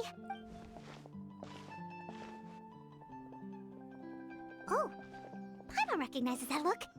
You've got your thinking cap on, don't you, Traveler? I do? The knave may seem relaxed, but she didn't seem to be joking earlier when she said those who betray the organization must pay with their lives. I think she's serious about punishing those kids. How should we stop her? There's something else we should figure out first. No, there's something else. Well, I can't read. While we were talking in the front of the Palais Mermonia, she mentioned Clervy's name. Does that mean she knew where Clervy was this entire time? Maybe she even anticipated how Lenny and the others were going to act. Why is this guy... like, why is this guy just running? Is he running in circles or something? Oh, shoot. Are you alright? Oh, jeez. I'm so sorry. I was so focused on selling these papers, I wasn't looking where I was going. I also wasn't paying attention. Well, let me make it up to you at least. Here, take this paper. On the house. He looks kind of familiar for some reason. Is that the guy with the scar? Please, I want to. It's not like I'm short on supply. All the extras will be useless come tomorrow anyway. It's my fault, really. I was just trying to bring home some extra mora for the family, but I bit off more than I can chew. Never mind. I haven't had many takers today, so I'm still swimming in papers. What's going on here? Nothing much. I just ran into your friend here on accident. I should probably get going, actually, so... Hold on. Of course, I'm happy to compensate you with mora, it's just... I don't have any on me at the moment. I'll take 3 papers. Here, your payment. Oh! Thank you for your patronage. May the Archons bless you with good fortune. If only I had the chance to run into such generous customers every day. I should probably just take on a smaller inventory though, right? I'm getting married soon, so sometimes it's hard to not get ahead of myself. Anyway, I should head out. Goodbye! Well, now that my affairs are settled, we should take the boat back to Poisson. Yes, We've let's even take the acquired some boat. light reading to enjoy along the way. Actually, why don't we stick around for a little longer? My Paimon just gosh. realized how hungry she is. She can't head back to Poisson on an empty stomach. Looks like Paimon's trying to buy us more time. If we head back now, I doubt Lenny and the others will have made any progress. What should we do? It appears you two are under the impression that delaying our return will somehow alter the situation in your favor. I'm sorry to ruin your fantasy, but your efforts are meaningless. That being said, I could be persuaded to give Linny some extra time. I just have one condition. Yes. If you agree to my request, I'll even answer some of your questions. You're quite curious about Clairvy, are you not? And my relationship to her. Wait, why are you being so generous all of a sudden? You're not gonna ask us to do something bad, are you? You overestimate yourself. You don't have the talent for bad things. Nope. Then what can you possibly... The most important consideration in a negotiation is that both sides receive something they want. Demands and threats only get you so far. Your condition. Let's hear it. Wonderful. Here it is.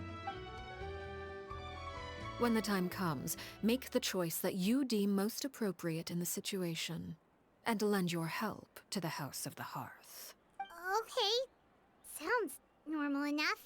But what do you mean, when the time comes? When is that supposed to be? That is for you to decide.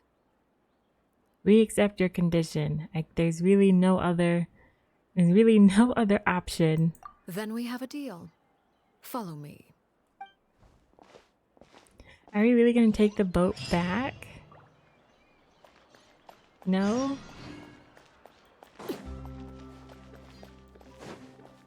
Maybe? I think we are. Are we not? No? Wait. That's so far away. Yeah, we're gonna take the boat back. Oh boy. Wouldn't it be cool if you're wandering around and then you're a Fatui Harbinger, right? So if I was Arlecchino, like right now, and I came across other Fatui agents, they wouldn't fight me.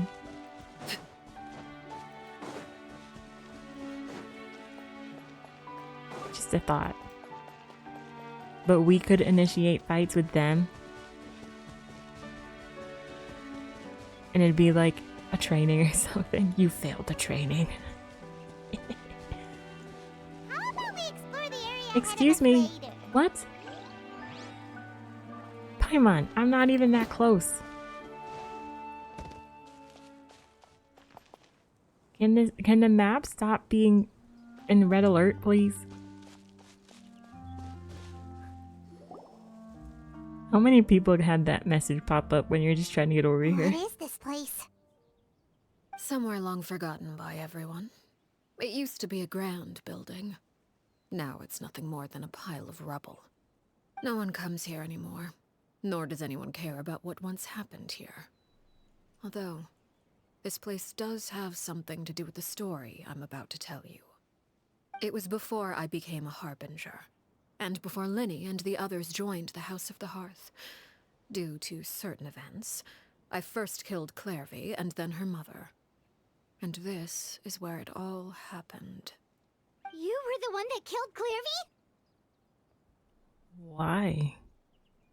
Patience now. Allow me to explain Clairvy's side of the story first. I'll start from the beginning. Clairvy was 6 years old when she was brought by her mother, Crucibina, to live in the House of the Hearth. From the outside, it seemed like a fairy tale. A thriving family made up of kind adults and friendly children. Crucibina was the knave at that time, and the House of the Hearth was under her control. She was Clairvy's mother by blood, but she was also the mother to all the children in the house. Clairvy was happy here, for a time. But she quickly realized that being part of this family wasn't a fairy tale at all. It was a kind of purgatory. So the knave, who is a Fatui Harbinger, the previous knave had a child, her own daughter. Interesting. I like that. Purgatory? Not what happened to them, but we'll figure that out. Exactly. The House of the Hearth takes in war orphans from all over Tevat. But as for how to raise them, that depends entirely on the person in charge. Crucibina came up with a novel idea. She would teach the children to fight, force them to duel each other, and then crown as the king of the house the child who proved themselves most worthy of inheriting her title. It's difficult to estimate the number of children who died or were maimed in the process. There's little I can say about the ones who died. The ones that emerged with permanent injuries, on the other hand, well, they still served a purpose. They would be handed over to the doctor to be experimented on, or sent away on dangerous missions. Nothing more than tools to be used and then discarded. So those were the experiments Clairvy was talking about. But what actually happened to her? You said that Clairvy was Crucibina's daughter, so if Clairvy tried to convince her to stop what she was doing, Crucibina probably would have listened, right? Despite being Clairvy's mother, Crucibina cared little for her daughter. Oh. She forced Clairvy to join the House of the Hearth only as a means to demonstrate her own impartiality as a mother, to prove that she treated all her children equally. That's not Clairvy right. did try to convince her mother to change her ways, but it was to no avail. After her efforts failed, the only other option was to rise up and try to fight back. Unfortunately, the other children had already been thoroughly indoctrinated into the illusion of happiness Crucibina had created. Of course, there was one exception. Someone Clairvy's age who knew the truth about the House of the Hearth. Her name was Peruere. Perry? Wait, the friend that Clairvy mentioned? Friend, huh? I suppose we can call her that for now. Clairvy was a cheerful and passionate person with a tenacious spirit. Peruere, on the other hand, was rather cold-blooded. Her cold-blooded nature allowed her to see through Crucibina's facade. Yet, it was also this cold-bloodedness that prevented her from acting against it. At least at first. While Clairvy longed for freedom, Peruere was convinced that, amid all the fighting and violence, she would make it until the end. Despite their differences, the two became fast friends, united by their knowledge of the truth. Clairvy told Peruere that she hoped to create a real family, where no one would be killed or sacrificed. I'm not gonna lie. When Clairvy was talking about Perry, I was like, what if Arlecchino was Perry? But then I was like, nah, she wouldn't be called Perry. I was wrong. There may have been a certain naivete to her ideas, but Clairvy proved her determination many times over. She tried countless times to run away, ask for help, or expose the truth. But her efforts only earned her beating after beating. The only thing that kept her going was her strength of will. Even with her body racked with pain, she would still stand on her tiptoes and open the window at night. She and Peruere would look out at the moon together, a fierce longing for freedom shining in her eyes. But one day that light simply vanished. Oh no. What happened? Her hopelessness resulted from a culmination of things. 10 years had passed. 10 years worth of failure after failure. She and Peruere weren't children anymore, but finding any chance to escape still seemed as hopeless as ever. It was during this time that Peruere suggested a new plan. If escaping was out of the question, why not take down the very person sitting on top of this throne of lies? Mother herself. Clairvy rejected that proposal. She claimed that, as a famous harbinger, Crucibina possessed an unimaginable amount of power. Trying to kill her would have an incredibly low chance of success. Clairvy never gave another reason, but Peruere could see it written all over her face. Clairvy still thought of Crucibina as her mother. Killing her own flesh and blood was a line she couldn't bring herself to cross. If she couldn't escape and fight back, then only one option remained. Death. Precisely. Death was the only way that she felt she could be free. It happened during a duel. When she arrived at the dueling ring that day, her partner turned out to be none other than Peruere. The very person that had stood by her side all those years. It was a fierce battle. But ultimately, Clairvy decided to let Peruere end her life. From that moment on, Peruere's journey was one written in flames. When the rain finally came and washed it all away, there she stood, the sole victor in Mother's endless game of slaughter. A trail of corpses strewn across her path to success. Wow. It was the very result she had predicted 10 years prior. Even then, she believed she would make it until the end. She wasn't surprised by the fact that she emerged as Mother's undisputed heir. Rather, her success left her with an inexplicable sense of restlessness. She was unsettled. And there was only one thing that could quell that sensation. Perhaps you two would like to take a guess as to what it was? Killing the person at the very top. Crucibina, you mean? But... Correct. This is the place where Peruere killed her best friend. A mere year later, this is also the place where she fought tooth and nail to kill the mother they shared. The moment she acted, any conception of what was right or wrong ceased to matter. It's one of the principles of the house. Only those who survive get to write the rules. So, Arlecchino, father, killed Crucibina, mother. Does that mean whoever comes to kill Arlecchino, father,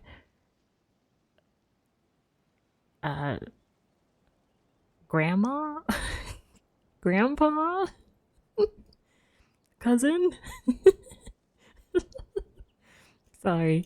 Such a tense moment, but I'm like over here thinking, who would be next? Mother too? Peruere won the battle and became a harbinger herself. After which Her Majesty, the Tsaritsa, bestowed upon her a new name. Arlecchino. So the Perry Clairvy was talking about... It was you all along. You're Peruere. Arlecchino is just a name you got later. This was your story just as much as Clairvy's. I left that name behind long ago. I must say, hearing it now does bring back memories. After I defeated Crucibina, the moniker of Mother died with her. I chose to forego the title she called herself and even chose to give up my own name. I rebuilt the House of the Hearth under a new identity. Not only as Arlecchino, but as father. And that is where the story ends. Any more questions? Yeah, the Clairvy we met though, who is she exactly? Yeah. Based on what you just told us, Clairvy wasn't a little kid when she was killed. So the Clairvy we met...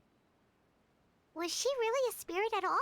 I suppose you could call her an illusion born of flame. Her existence is like ashes to a fire.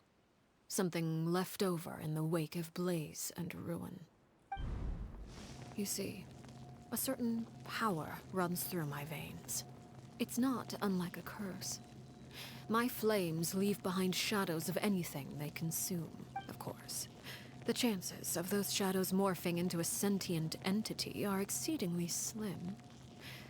Clairvy is a very special case. Clairvy died when she was 16 years old, but what emerged from the flames was her 6-year-old self. Her appearance wasn't the only thing affected. Most of her memories were lost to the blaze as well. Memory is a mysterious thing indeed. Losing a portion of your memories will alter your sense of self. Lose 10 years worth, however. And it would be like living in the past. Like returning to a version of yourself that never grew up. No wonder Paimon got such a weird feeling when we were talking to her. Perhaps I should put it this way. Clairvy is someone trapped in time.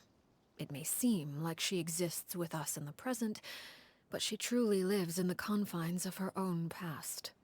So if all of that is true, then you must have known about Clairvy for a long time. Indeed. She's a rather volatile and unstable entity. Sometimes she would look after the children. She's even saved some of their lives. But other times, she would hide from me and become obsessed with revealing the truth about the house to anyone who will listen. Shadows don't have the capacity to learn or grow. Any new information they encounter is quickly forgotten over time. Your attempts to expose Clairvy to sunlight. They failed, yes? The reason is actually quite simple. In Clairvy's mind, the house is impossible to escape. And it is this very perception that traps her there. But Trapped by your own mind. no matter. All I have to do is kill her again, and all will be resolved. I What? don't anticipate so much as a single speck of ash will be left behind this time. Wait! Paimon can understand why you might want her gone, but isn't there another way? I mean, I know she's technically already dead, but this is like her 6-year-old version. What? So what if she's trapped in her 6-year-old self? She's still your friend! At least talk to her first! It's too late for that. She broke the rules, and now she must be punished. That goes for Filial and Nantoy as well. She's had quite the effect on them. I hope you understand. The difference between Crucibina and myself lies in our formulation of the rules, not our policy for enforcing them.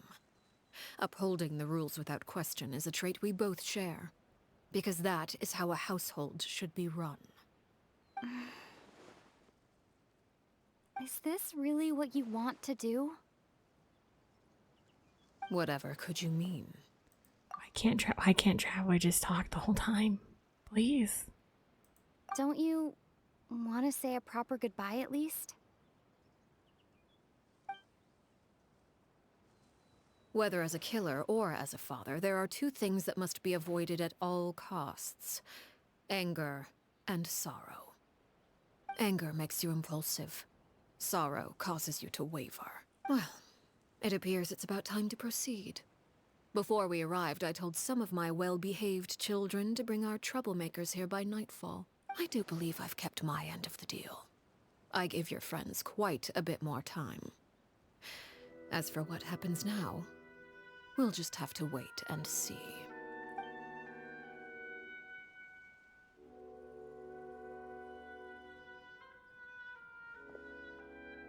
Here they are, Father. Oh, you gonna execute him? Seeing something like that would actually be a first for me. Lenny! Clairvy. I'm sorry. I heard about how you helped buy us more time, but I still failed. I couldn't find a way to fulfill her wish. Huh? Are you... Perry? Indeed, it's been a while, Clairvy. Perry! Shh, stay right there. I'm sorry to postpone our reunion, but first I believe certain scores need settling.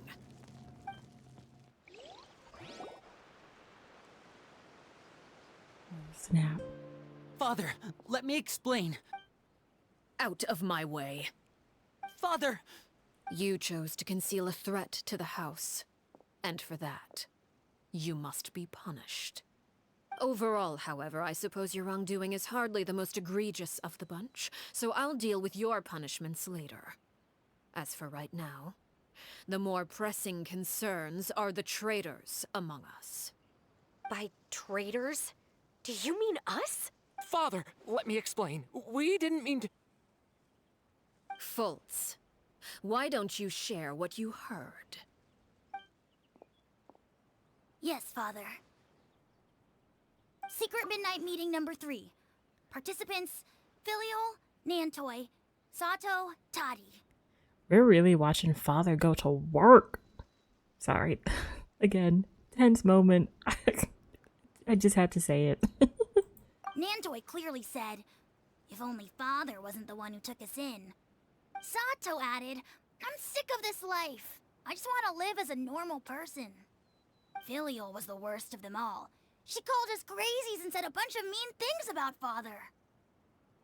I did not! You're lying! Fultz is trying to frame us. It's not like I'm the only one who heard those things. After that, you and Toddy and a bunch of other people started talking about Clairvy.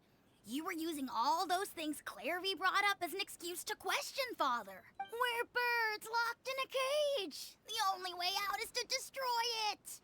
That's what you said, wasn't it? The voice acting. Amazing. You just want me gone, don't you?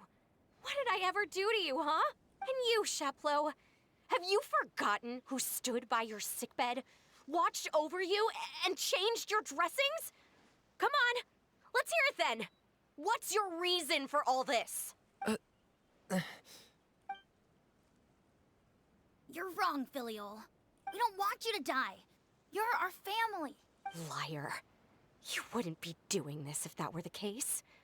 So why? Why have you backed us into a corner? We all live in the House of the Hearth. You know the type of work we do, Filial. A single betrayal can cost dozens of us our lives. It's not like it's never happened before. That kind of thing is hard to forget. That's why the House of the Hearth cannot tolerate any form of betrayal. Ever since we came to Poisson, you've had 7 secret meetings. A lot of the things you talked about really crossed the line. You've been spying on us for half a month? Wait a second. Now that I think about it, the move to Poisson was just a way to make it easier to spy on us, wasn't it? Because we were all in one place. You've had this planned all along. Filial, Nantoy, I'm sorry. I owe you both my life. I owe Clairvy too. If it weren't for all your help after I got poisoned, I wouldn't be standing here today. If this were any other situation, I would do anything to repay that kindness, even if it cost me my life. But Rules are rules. rules are rules. I'm sorry. My hands are tied. Why? Why? That's enough, Filial. We made a mistake, and we should own up to it. We broke the rules, plain and simple. And now we have to face the consequences.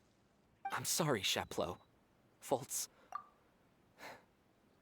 I'm sorry, Father. Did I or did I not say I would not trust someone with eyebrows like that? Just saying. Accept our punishment. Chapleau, according to the rules of the House of the Hearth, how should these traitors be punished? All those who betray the house pay with their lives. And so it shall be.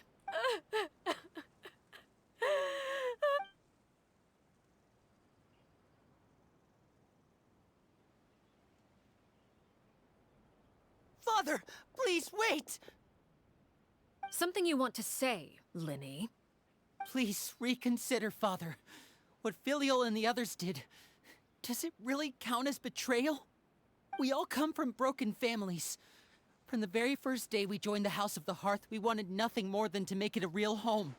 But the truth is, none of us know what a real home should look like. I'm not saying I have all the answers. All I know is this. Killing Filial and the others may uphold the rules, but doing so will only bring us further away from being a real family than we've ever been. So please, Father, please reconsider. I agree with Linny. Father, please. Linny, you... I also agree with Linny.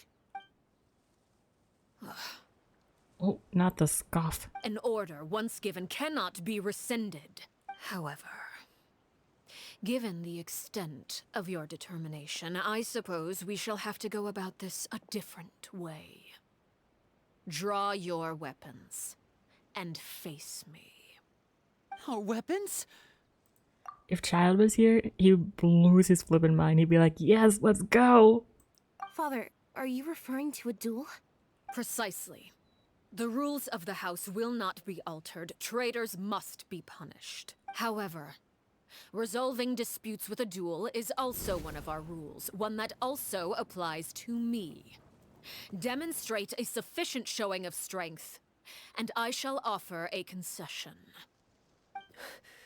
Wait. Beat Father in a duel? Impossible. Father is way too strong, even for Lenny.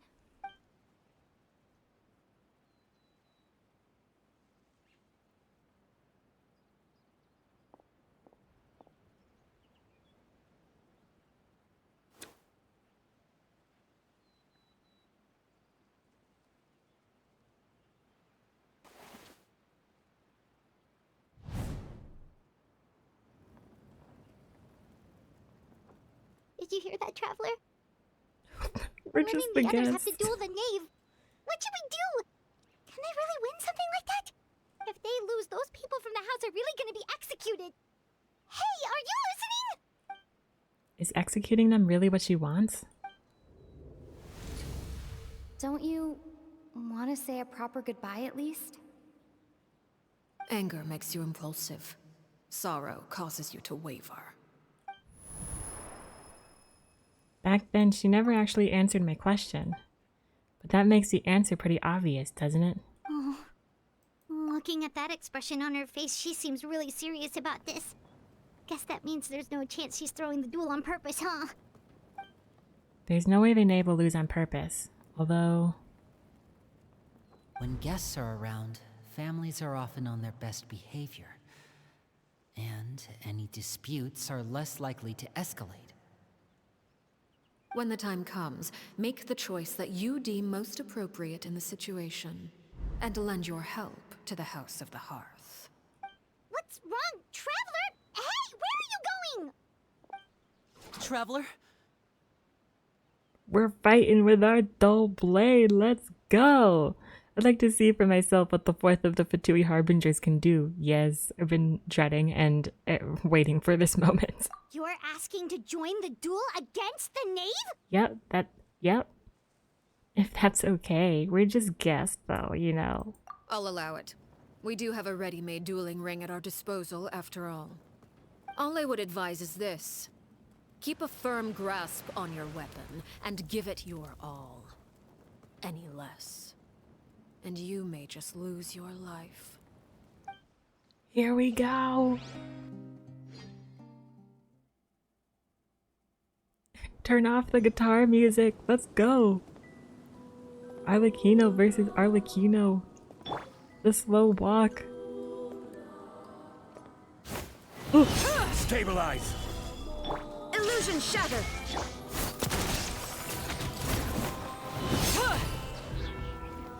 Now's our chance! When these rising flames... Umbrella warfare, I guess. Is it my turn now? Oh, they're all watching in the distance. Closer now. Over here. Now that's more Oh, like wait. it. How amusing.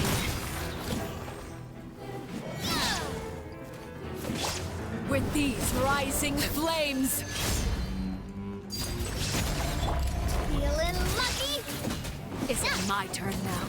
Look out!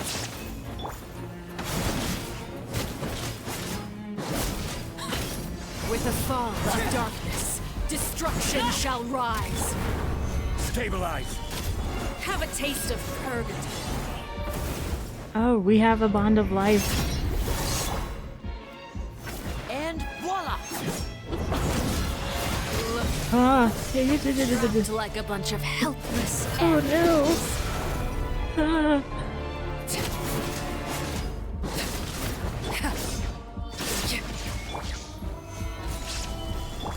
Umbrella warfare, I guess. Oh, they're even stronger than I expected. This is really cool that you can see that they're physically like helping.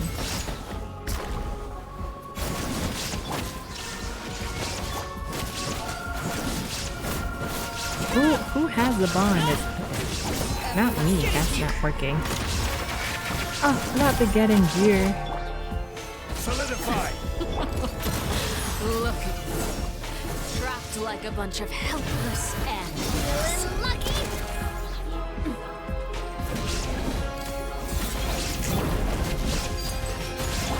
Watch out for Father's movements! Fly tangled in a web. Ah, Spare your energy. Running is a use. With these rising flames. wow. Shine down. Hang in there! Trapped like a bunch of helpless animals. This Is one's it got my your turn now? name on it! How is she? That's so cool. No. Oh no. Please. No. Ah, I misclicked. Even No. Yikes. Look out! Oh. I'm sweating.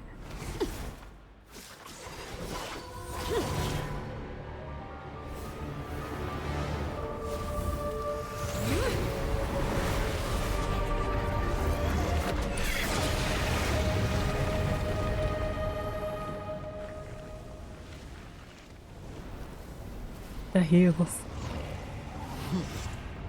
Ah.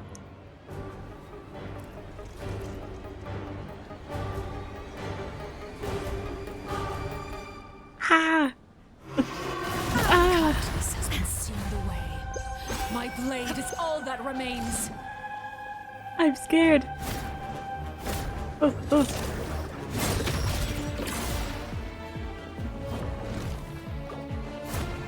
I'm scared. Now's our chance!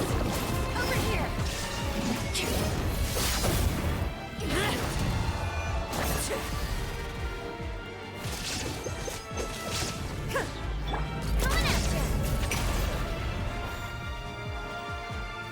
Your punishment made manifest. Watch out for Father's movements! Look out!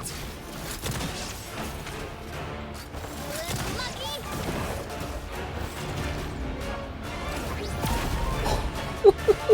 Oh my god. Ah. Teleport there, I guess! Now's our chance! Over here! What the The what sun the and moon have set. Only ruin remains. what the fuck is happening? Ah. Struggling Oh my god. Coming at ya! This one's got your name on it! Clover sends up! Watch out for Father's movements! Look out! Oh no, that's not what I wanted. Your punishment made manifest. Illusion shattered!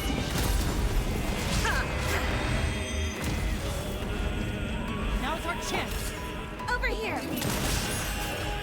Sometimes only the beginning. The music, holy crap.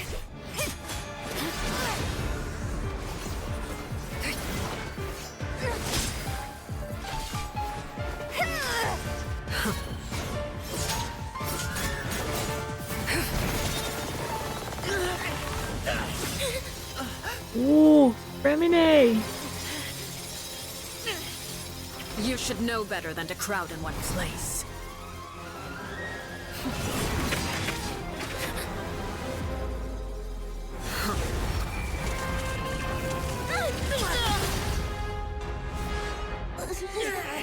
Oh, I know. No! I'm sorry, Father!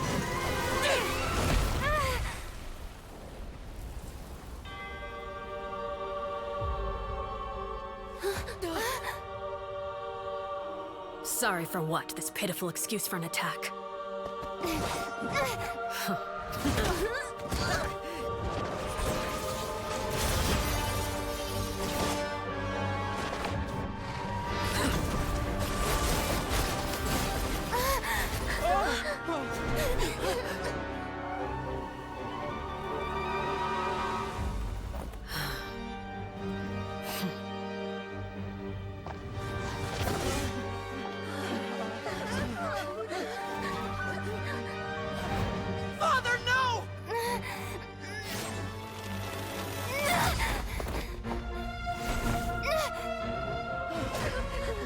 made it out, did you?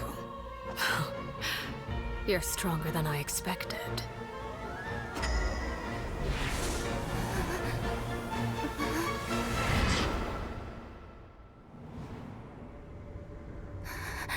Are we in a whole different plane now? What the heck? I can't move.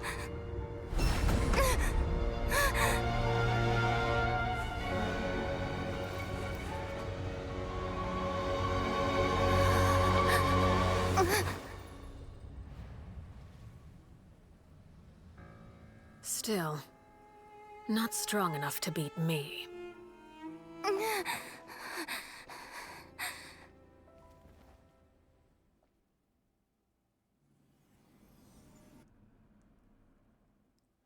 The way my mouth was literally open the whole time, like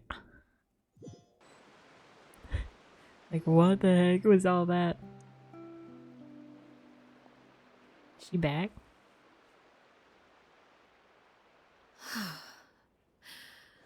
I believe we can end things here. It's not often that we get to enjoy the company of guests, after all. We wouldn't want things to get too out of hand. Oh my god. Lenny! Brother, are you alright? Lenny. Given that I am the victor of this duel, as agreed, the punishment stands. No! I never thought things would end like this. However, everyone involved in the duel demonstrated a remarkable level of strength and determination.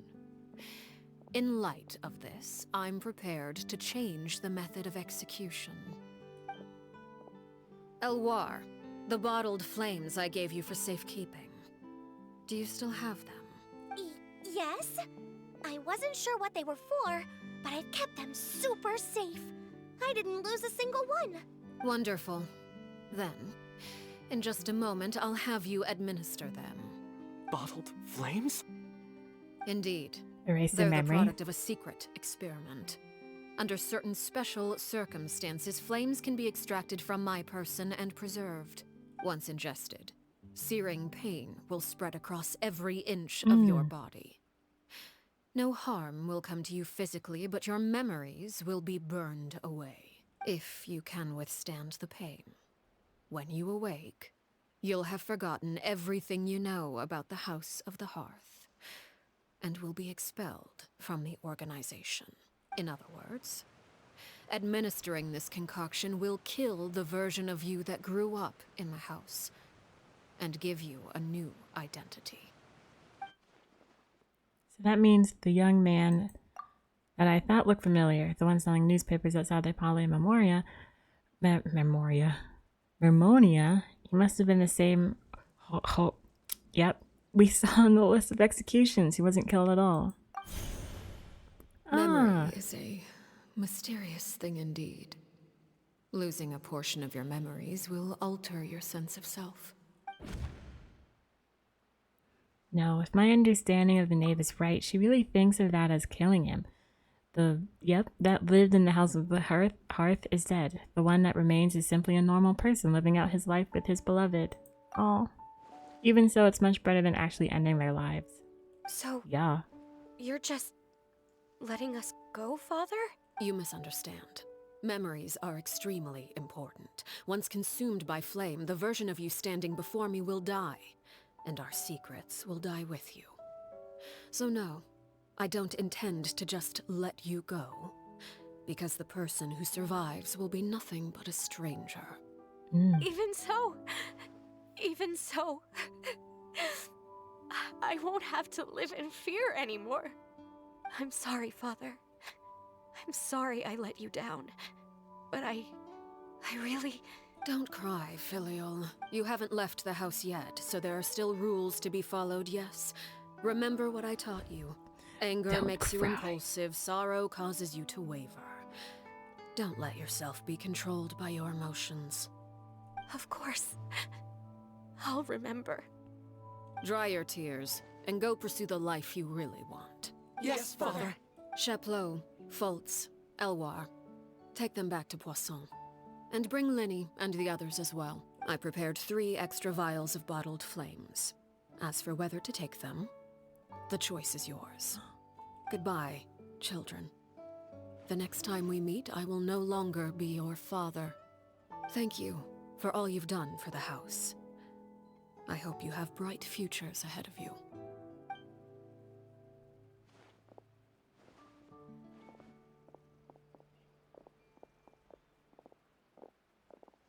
Father. Let's go.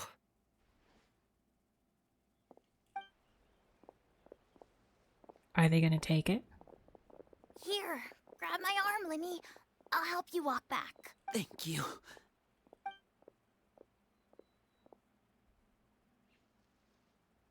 Claire V.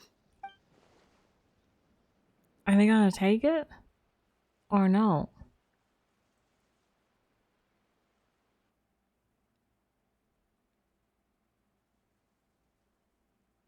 Can we talk now?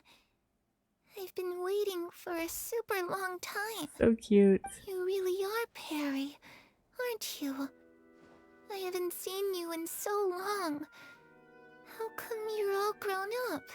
Wait, did I somehow travel to the future on accident? Or am I dreaming? What a long dream. Neither. You died, Claire V. That's what happened. You could have at least sugarcoated it a little. Look, she's done speechless. And she was too stunned to speak. The gasp that Paimon did.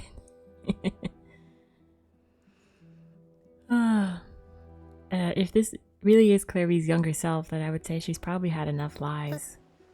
Oh. Okay then. Huh? That's it? You accepted it just like that? Yep. If that's what Perry says happened, then I believe her. Perry wouldn't lie to me. Plus, I don't really need to know why I'm like this. I'm more curious about what happens in the future. If you're a harbinger now, Perry, that means Mother is gone, isn't she? Can you tell me about it? I want to know what happened to her. And to me. You never stopped trying to defy fate. At first, no one believed you. You could only vent your frustrations to the moon. In fact, you often sought comfort in the night sky. You wanted to see the aurora, so one night we promised each other we would go to Snezhnaya to see it together. Later on, you tried to run away, but you were brought back each time. Mother spared your life, but it wasn't out of kindness. Instead, she decided to make an example of you by slowly torturing you over time. That way, the other children would know what happens to traitors. Still, you never gave up. Mother hoped that through ruthless duel after ruthless duel, she would be able to crown an ultimate victor among the children she raised. But you called on everyone to unite, to fight to a draw in order to reduce casualties. Your efforts may have only delayed the inevitable, but still. You gave them hope. You tried everything you could think of, but every attempt ended in failure. That chest in the background. Still, you never turned your sword on Crucibina, and you never turned it on me. On that gloomy day, you told me, for the last 16 years of my life, I've done everything I can to fight for freedom. But now, I realize that the only freedom I truly possess is the freedom to choose to die. I never imagined I would say something like that. I must have been feeling really worn down. But somehow, I still think I understand. According to Mother's plan, only one of us was going to make it until the end. And I always hoped that person would be you. If I could do it all over again, I still don't think I would make a different choice. Even when I first met you, I knew you'd be able to do what I couldn't. Is that so? Even now, I'm not sure I truly understand what kind of freedom you were trying to pursue. But as the head of the House of the Hearth, and as the children's father, I've tried to give them the most basic of freedoms. The freedom to choose their own fate. It's something I discussed with the Eudex of Fontaine. The children who want to leave the house will have their memories wiped clean of all secrets pertaining to the organization. In return, they will be allowed to live a normal life in Fontaine without being prosecuted for their past. Ah. Of course, I won't simply hand freedom to them on a silver platter. They have to fight for it and prove themselves worthy of it. Only freedom that is earned has true value. That's more than enough. That's exactly the kind of life I was fighting for. You know, Perry, I think you're a pretty amazing king, and a really great father, too. Oh. I'm really happy that you're the one who took over the house.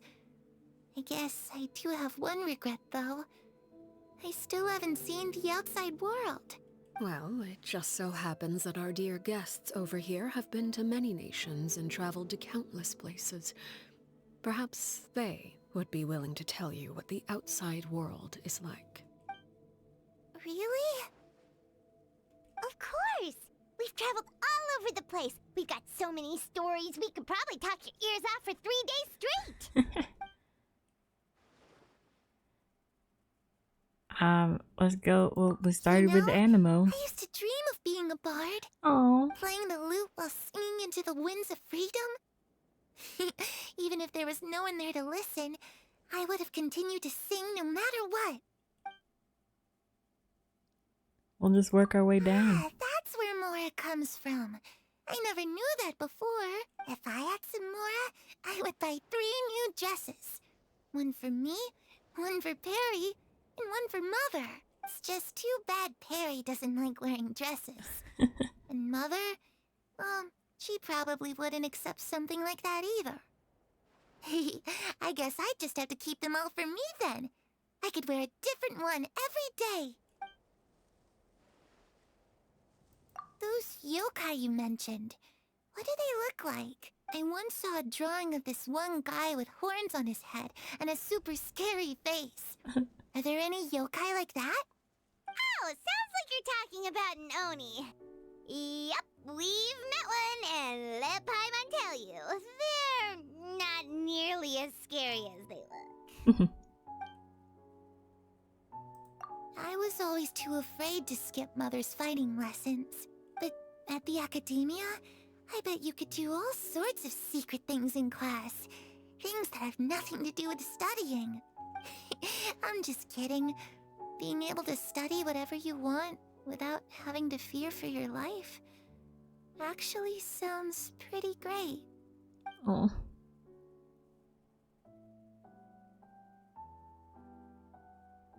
The situation was super dangerous. Lenny and Lynette were accused of committing a crime, and they were going to have to stand trial at the Opera Epicles. Oh no! That must have been hard for all of you. What happened next? Don't worry, we were able to turn the situation around super quickly. All thanks to Detective Paimon, of course. Oh, yes. How'd you do that? Come on, tell me. Okay, so it was like this. After the failed magic show, we rushed to the scene and... Clairvy's listening really intently to Paimon's story about our time in Fontaine. She seems really happy, like all her troubles have been forgotten.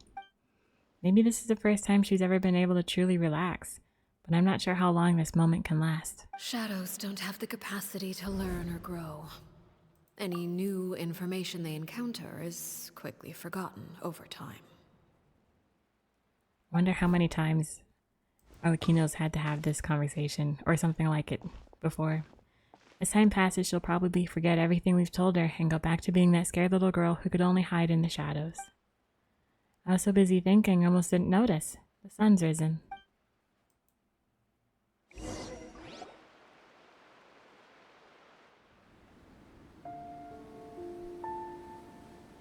Clairvy, you've worked tirelessly from the shadows to overthrow the House of the Hearth.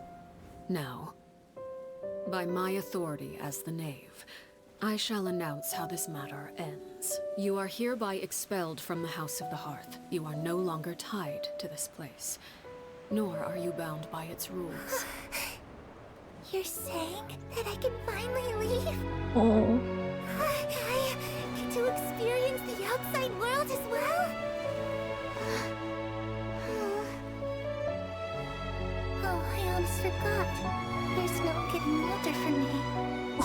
Still, seeing who you grew up to be makes me really happy, Parallel. Take care of yourself. Goodbye. May we meet again someday.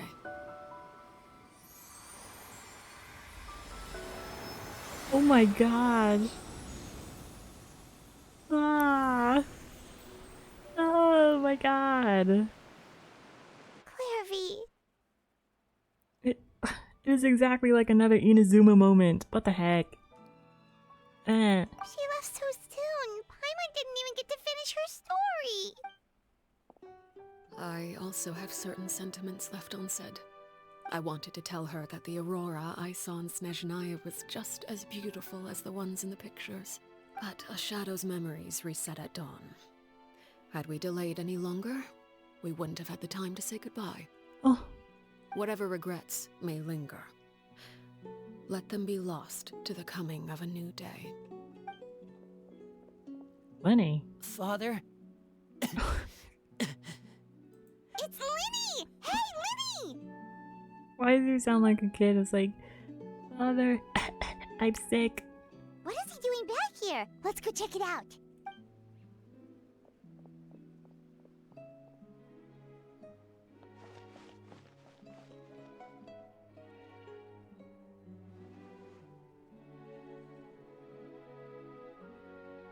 Father, the bottled flames have been administered.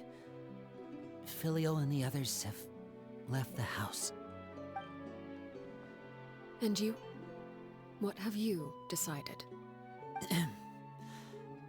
Thank you for giving us that choice, Father. But we never wanted to leave the house. It's the only home we've ever known. Oh. Lynette and Fremine feel the same way. They're recuperating back at the Hotel Bouffe d'été. But I decided to come back and tell you where we stood. I'm sure you're well aware of the expectations I have for you. I want you to follow in my footsteps and become the next king of the house. Yet you seem to have different ideas. I must admit, I'm rather surprised by your decision to stay. There's nothing wrong with choosing to live a quiet life. Leading this organization is a heavy responsibility, one not so easily carried by someone forced onto the throne.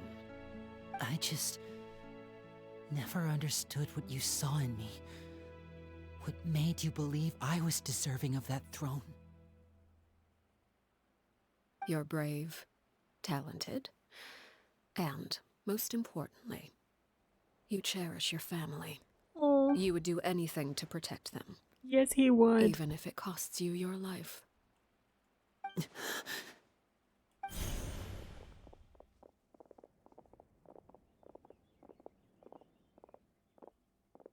Speaking up back there was so brave of you, Linny. It's all thanks to you that we were able to convince Father to back down. You're a hero, Linny. Hero. Father is the real hero.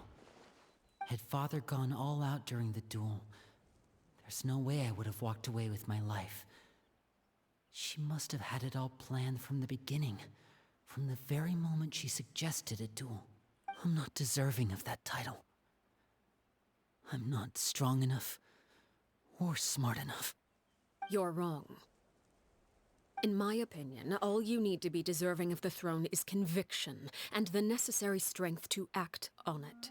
We may have different ideas of what it means to be a family, but you can hardly be said to lack conviction. What you truly lack is strength. For someone of your talent, though, that's something that will come with time. Even without that strength, you still chose to face me in a duel, even though the odds were stacked against you. That capacity to honor your convictions is what I truly see in you. Father. Oh. No one knows what the future holds, what tragedy or triumph may be in store.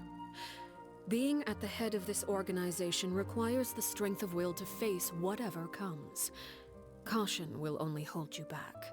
If reaching a certain standard were required to go after what you want, I would never have succeeded in killing my predecessor. Back then, there was still a considerable gap between our abilities. Strength may decide the ultimate victor, but those who let a lack of strength dictate their decisions or undermine their convictions will never be worthy of the throne. I understand, Father. Thank you. Children must grow up to surpass their parents. Only then can a family continue to flourish. The road ahead is not an easy one, so I'll ask you one last time. Are you certain you want to stay?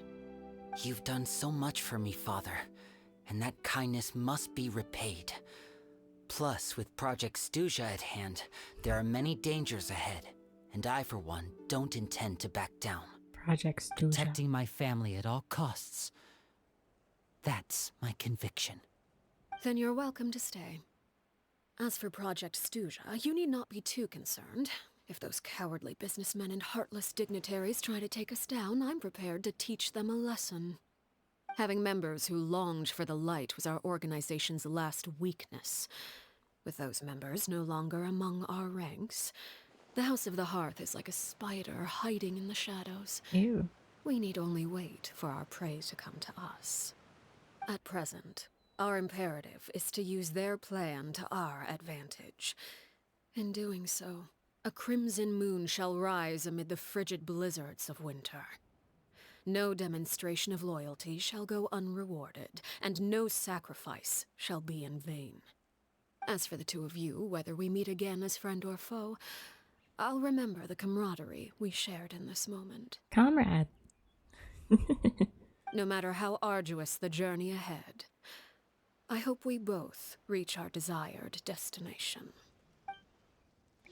Wow. Oh, hey Navia. Wait until 2 days later. Well, let's heal. Because that fight, I was not really prepared for that fight, let me tell you.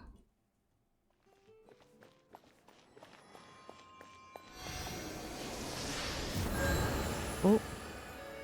Standing on her tippy toes, tippy tippy. Tippy toes.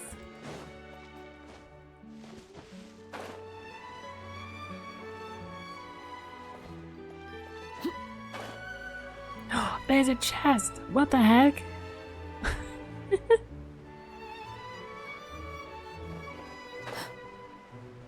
Has this been here the whole time? What greater pleasure is there than the unexpected? Expect the unexpected. Ad Astra.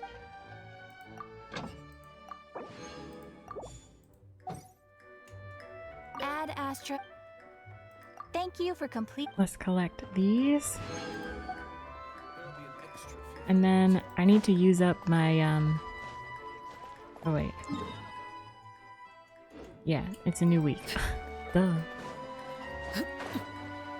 I need to use up my resin, so I'll do that real quick.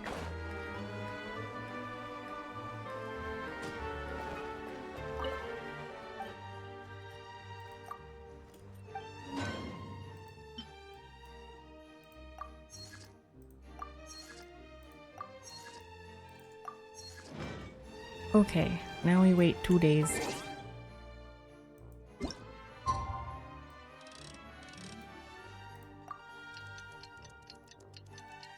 I'm not sure when.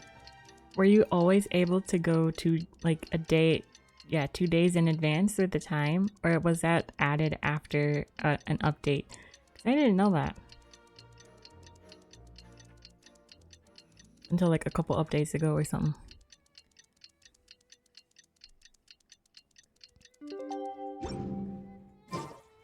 Something. Didn't Linny say that when Nat and Fremine were recovering at the Hotel Bouffe d'été? Paimon wonders how they're doing. Maybe we should go check on them. Isn't it over here?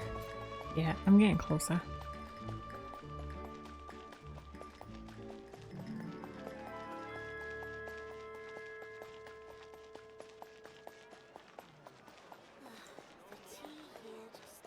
Hold on. What achievements? Oh, that was in the fight. After the feast. Oh, it's gone. Oh, okay. I'll look at that later. I forgot what I didn't know what that was for specifically. We back. How is everyone? Lynette? Fremine? How are you feeling? Much better. Whew, what a relief. What about you? Are you feeling alright? There's no need to I worry. knew you'd come out unscathed. Us, on the other hand, well, we've been bedridden for 2 days. I couldn't even turn over. Oh no. Oh, and I wanted to ask, is Clairvy gone? Linny and the other members have left Poisson and returned to the House of the Hearth. According to him, there haven't been any more sightings of a spirit roaming the house. Her wish has been I fulfilled. see. I'm glad. Father came to check up on us 2 days ago and told us about what happened with Crusabina and Clairvy. Actually, I've met Crusabina before. Huh? Wait, what? You've met the former knave? Crusabina died a year after Clairvy. It was during the year between their deaths that I joined the House of the Hearth. Crusabina had an extremely cruel and radical way of doing things. While she was alive, the atmosphere in the house was suffocating. When I joined, though, the experiment she valued so much had already come to an end, and all the people involved, dead and injured alike, were gone. Crusabina never talked about the past with us newcomers. A couple of months after I joined, Father killed Crusabina and burned all her files. With that, the names of all the people subjected to her experiments, Clairvy included, were lost to the flames, along with the painful memories they represented. Father took in Lenny and me a couple months after that, but she never mentioned anything about Crusabina or Clairvy. It really seems like something she was planning to keep to herself. The last time you talked to her, did she mention why she kept it a secret for so long? She said she didn't want us to be affected by the darkness of the past. She was worried we'd develop a false sense of gratitude towards her if we knew about it. The foundation of a family should be free of any corrupting influence. Whatever happened in the past, it has nothing to do with who we are now. And that's what Father told us in the end. But I still thanked her for everything. It was only after hearing about what Crusabina did that I finally realized how insignificant our lives could have been. The members of the house meant nothing to her. To say that she valued them in any way, even just as a tool, would probably be giving her too much credit. If Father hadn't taken over the House of the Hearth, I probably would have already... She saved you in the end. Father rarely brings up the fact that she saved us. She doesn't believe that being indebted to her should be what ties us together. But even if we didn't owe her anything, we would still choose to stay. Because this is our home. We may have arguments or times when we feel wronged. Some people may even choose to leave. But as long as Father is here, we will always have a home. Whether the path before us is bathed in sunlight or shrouded in shadow, we'll follow Father wherever she chooses to go. So I wanted to say thank you for helping us make it through this crisis. Without your help, we could have lost a lot more along the way. Oh, we didn't do anything, really. Just invite us back as guests and we call it even. Of course. You're welcome anytime. Are Filio and Nantoy okay? I actually saw them at a cafe this morning. They didn't recognize me. From what I could tell, they were drinking coffee and talking about one of the operas that started running recently. They seemed happy. If I had to take a guess, I would say they finally found the kind of life they always wished for. Aw. We did it! That was good. We got a hearth. Cool.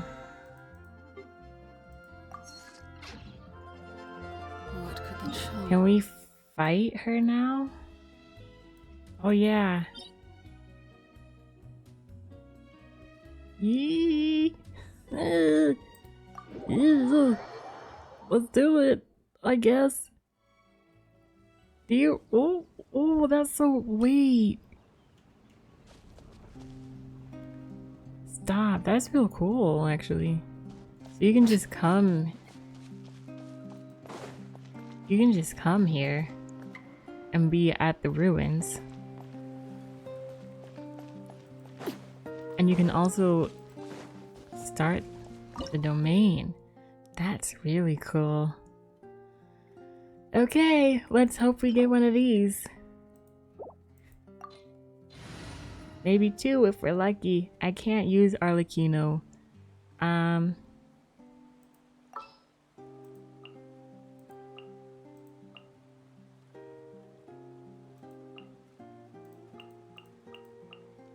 Are you sure it has to be me?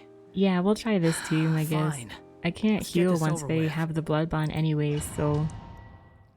And it's hard to do the blood bond to Arlecchino.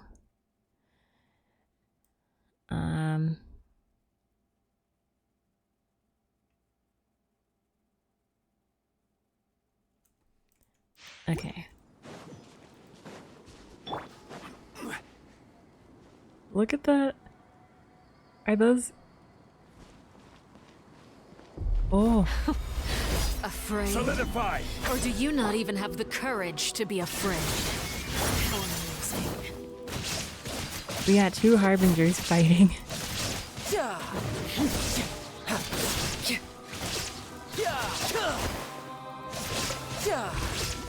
With these rising flames, is it my turn time to now? lose.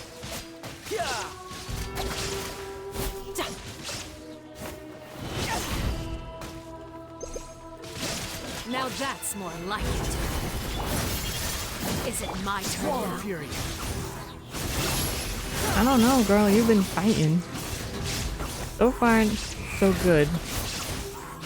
With the fall of darkness, destruction shall rise. Have a taste of permanent. Oh.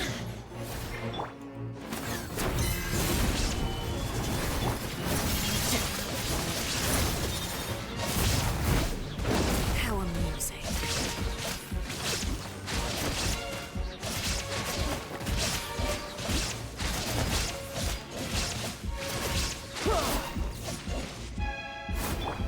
With these rising flames, How did Zhongli get hit? Stabilize! There is no escape.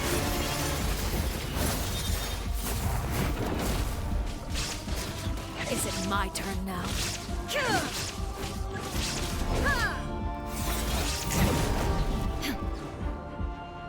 What? Like a fly tangled in a web. Spare your energy. Running is a Solidify! Order guide you! Oh no, this is not looking Have good. a taste of purgatory.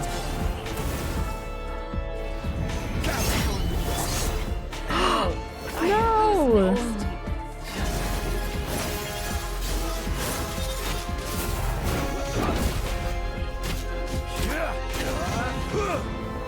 That does nothing. Closer to four. You dare to gaze upon me? Ha! Everything! Oh my god. I don't like this. Look at us. Trapped like a bunch of helpless animals. Spare your energy. Running is of little use.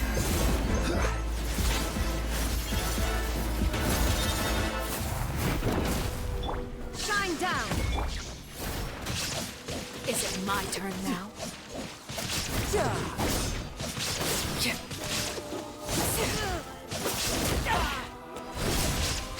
Not bad. You've proven to be a worthy opponent after all. Solidify!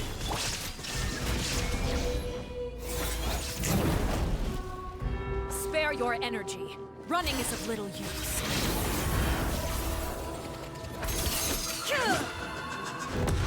I'm so confused With at how this these works. rising flames. That's why I'm quiet. I'm like, how do I get rid of the? Is it my turn now?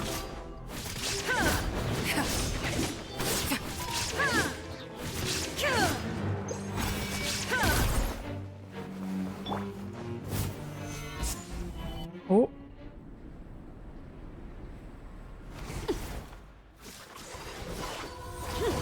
That's so cool.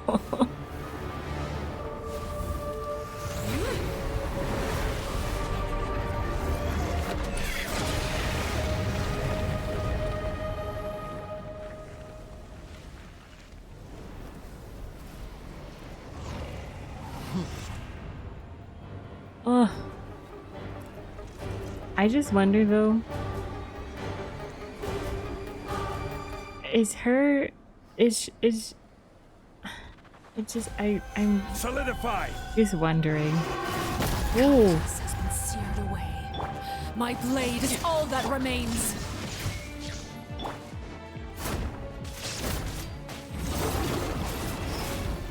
No time to lose. No time to lose.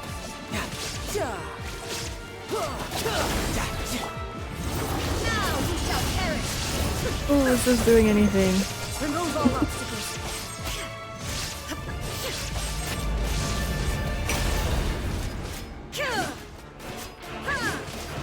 Your punishment made manifest.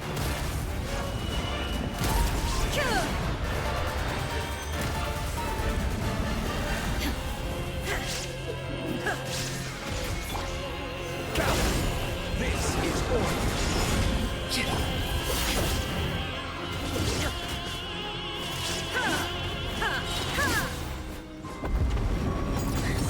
Oh my god. The sun and moon have set. Only ruin remains. Struggle in vain. Shine down.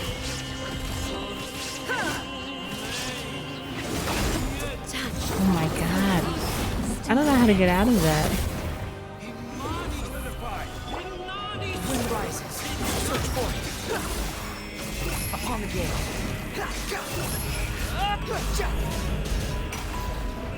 Let's see how strong the resolve truly What? Oh my god.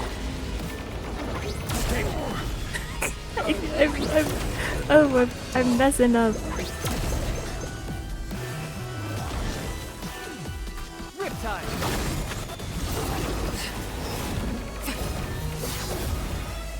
This is bad. This is very bad.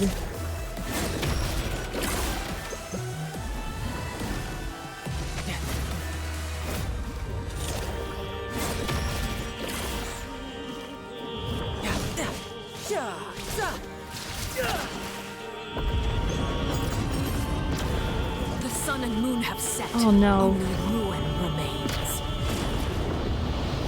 No time to lose. Struggle in vain. I don't like that the camera moves on its own.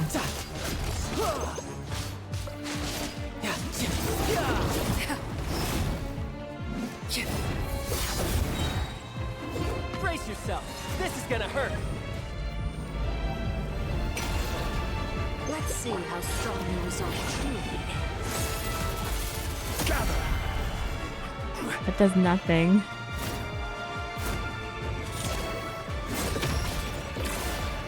I'm just running in circles. Ah, I'm scared. I don't want to lose this. I'm buying time.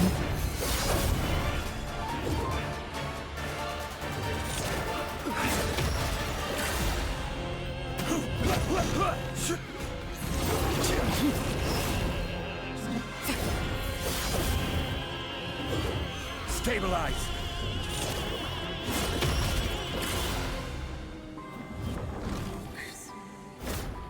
Hold on. Pause. I can't eat my food. Why? I'm out of food.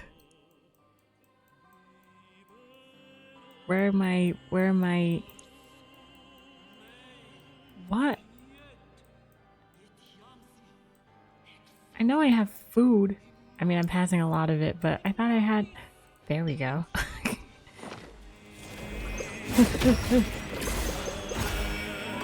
Oh, yes. Heal, heal. You just... The sun and moon have set. Only ruin remains. Ooh. Struggle in vain. Gather. Oh.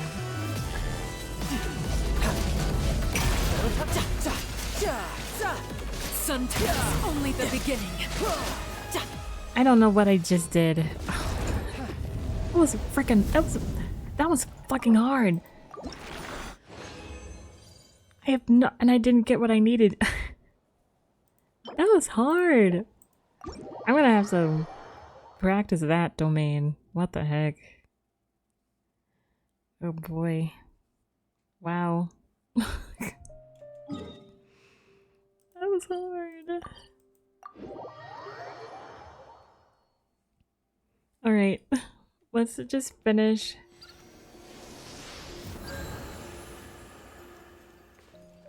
Let's just do boss battles. Let's just get those out of the way.